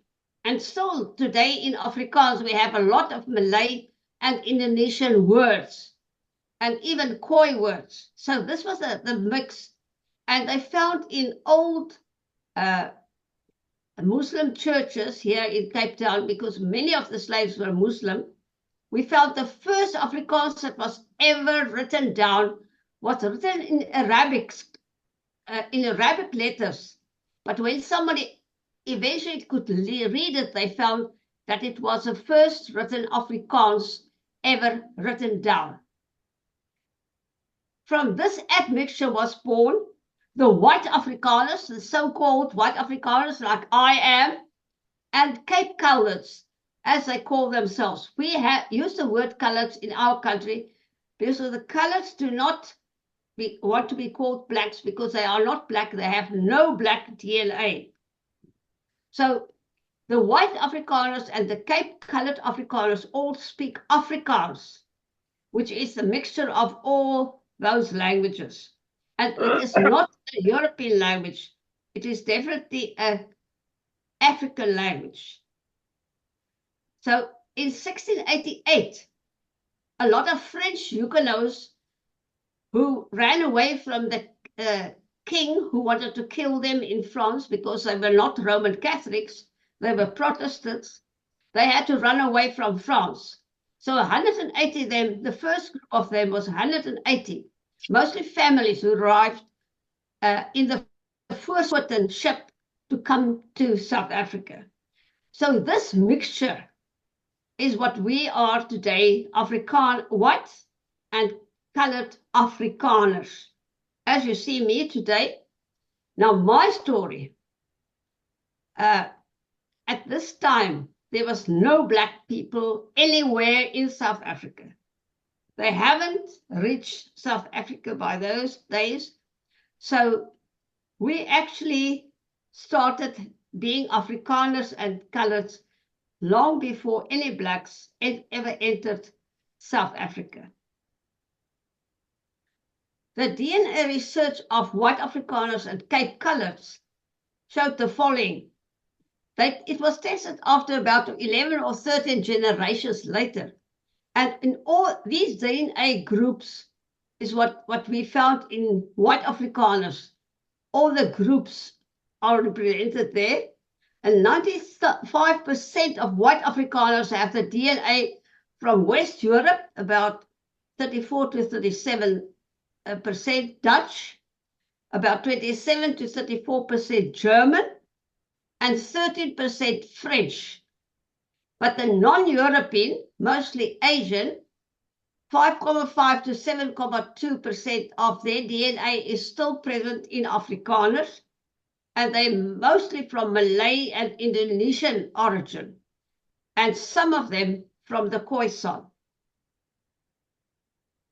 The Cape Coloureds have a wider range of DNA groups.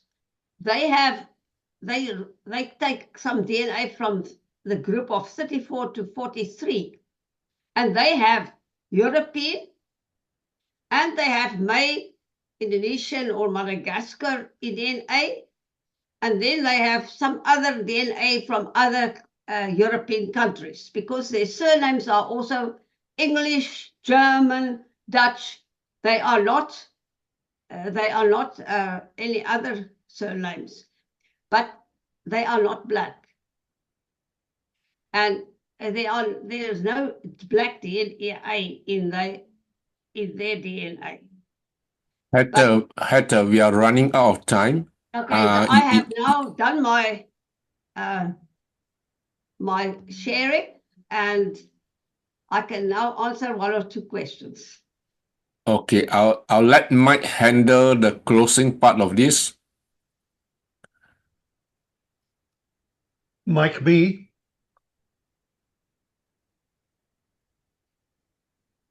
Peng, are you talking about me? Yeah, I'm talking about you, gonna- and then maybe yeah, okay. our coach Raju also may want to do some wrapping up for us, because we are already reached our time limit. Okay, You go so first. Yeah. Briefly, had a great presentation. I was very interested, obviously, in the statistics that you quote. I would love a copy of your presentation, and it will make me look smart here in Indonesia. So there is a lot of information there. And yeah, say the more we learn, the more we want to learn. So yeah, I think what you've introduced me to, I knew about it, but only in general. So what you did was really reopened a quest for further information from my part, and I can start doing some research here in Indonesia. But yeah, the Cape was very, very important to the VOC. It was their one stop from Amsterdam to Indonesia for refueling, to replace water, repair ship, etc. So the Cape connection is very important. But anyway, it was a fantastic period of history. Thank you for sharing it. Back to you, Bampeng. Answer. I would very much like to add at the next thing my own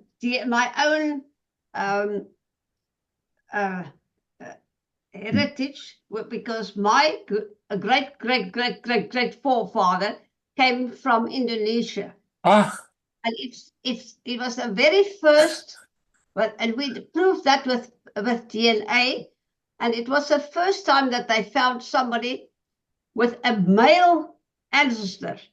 All the other Afrikaans families almost have white European forefathers and Khoi or Malay or other foremothers, but I have a forefather from Indonesia, and that then married to the Dutch. So I would like to tell you our whole story that we researched.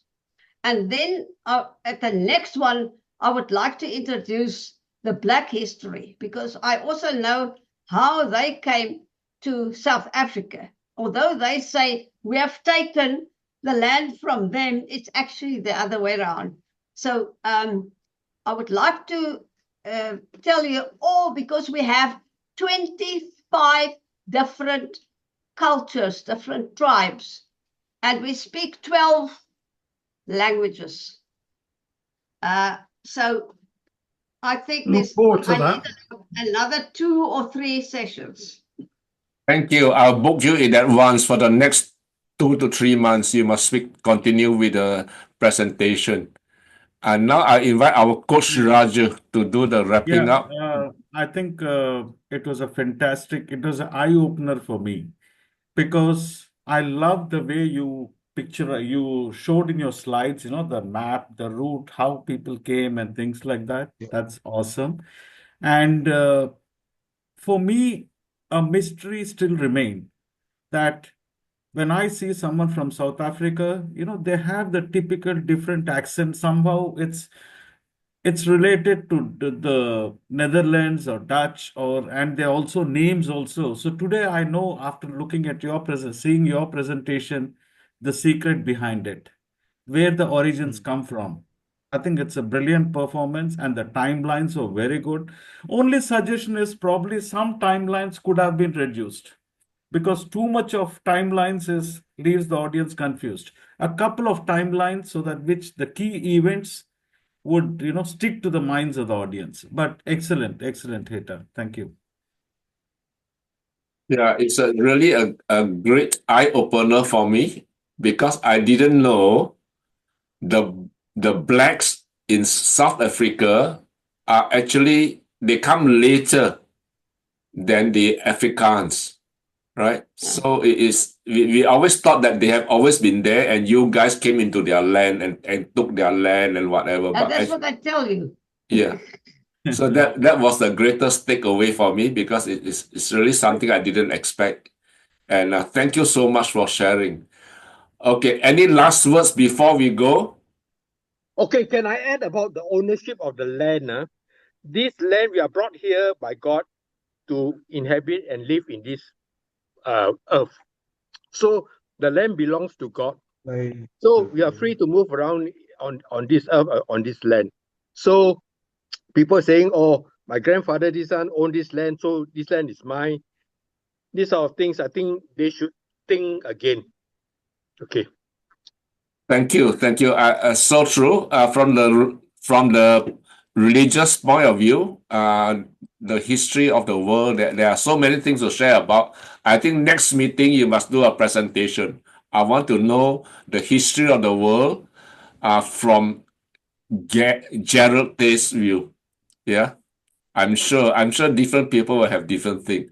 So for tonight, I benefited a lot. I've enjoyed all the speeches. I've learned a lot. I'm going to post a video on YouTube. Then tomorrow we can all view. There are so many wonderful presentations. So I really want to watch the video one more time. Yeah. So thank you very much. And for those who need the corn germ, you feel free to contact me. I can give you Mark's contact number. I think it's a good idea to just try. It costs only about, I think, $68 or $168 Singapore. So I think it's worth trying. Okay, anyway, I'm not a commission agent or promoting for Mark. It's just I think it's helpful. We should try. Yeah, we should try. Okay, so I want to say good night to all of you and thank you very much for coming and thank you for sharing. Okay, bye-bye, everyone. Bye-bye. Bye. Bye-bye. Good night. Thank you. Thank you.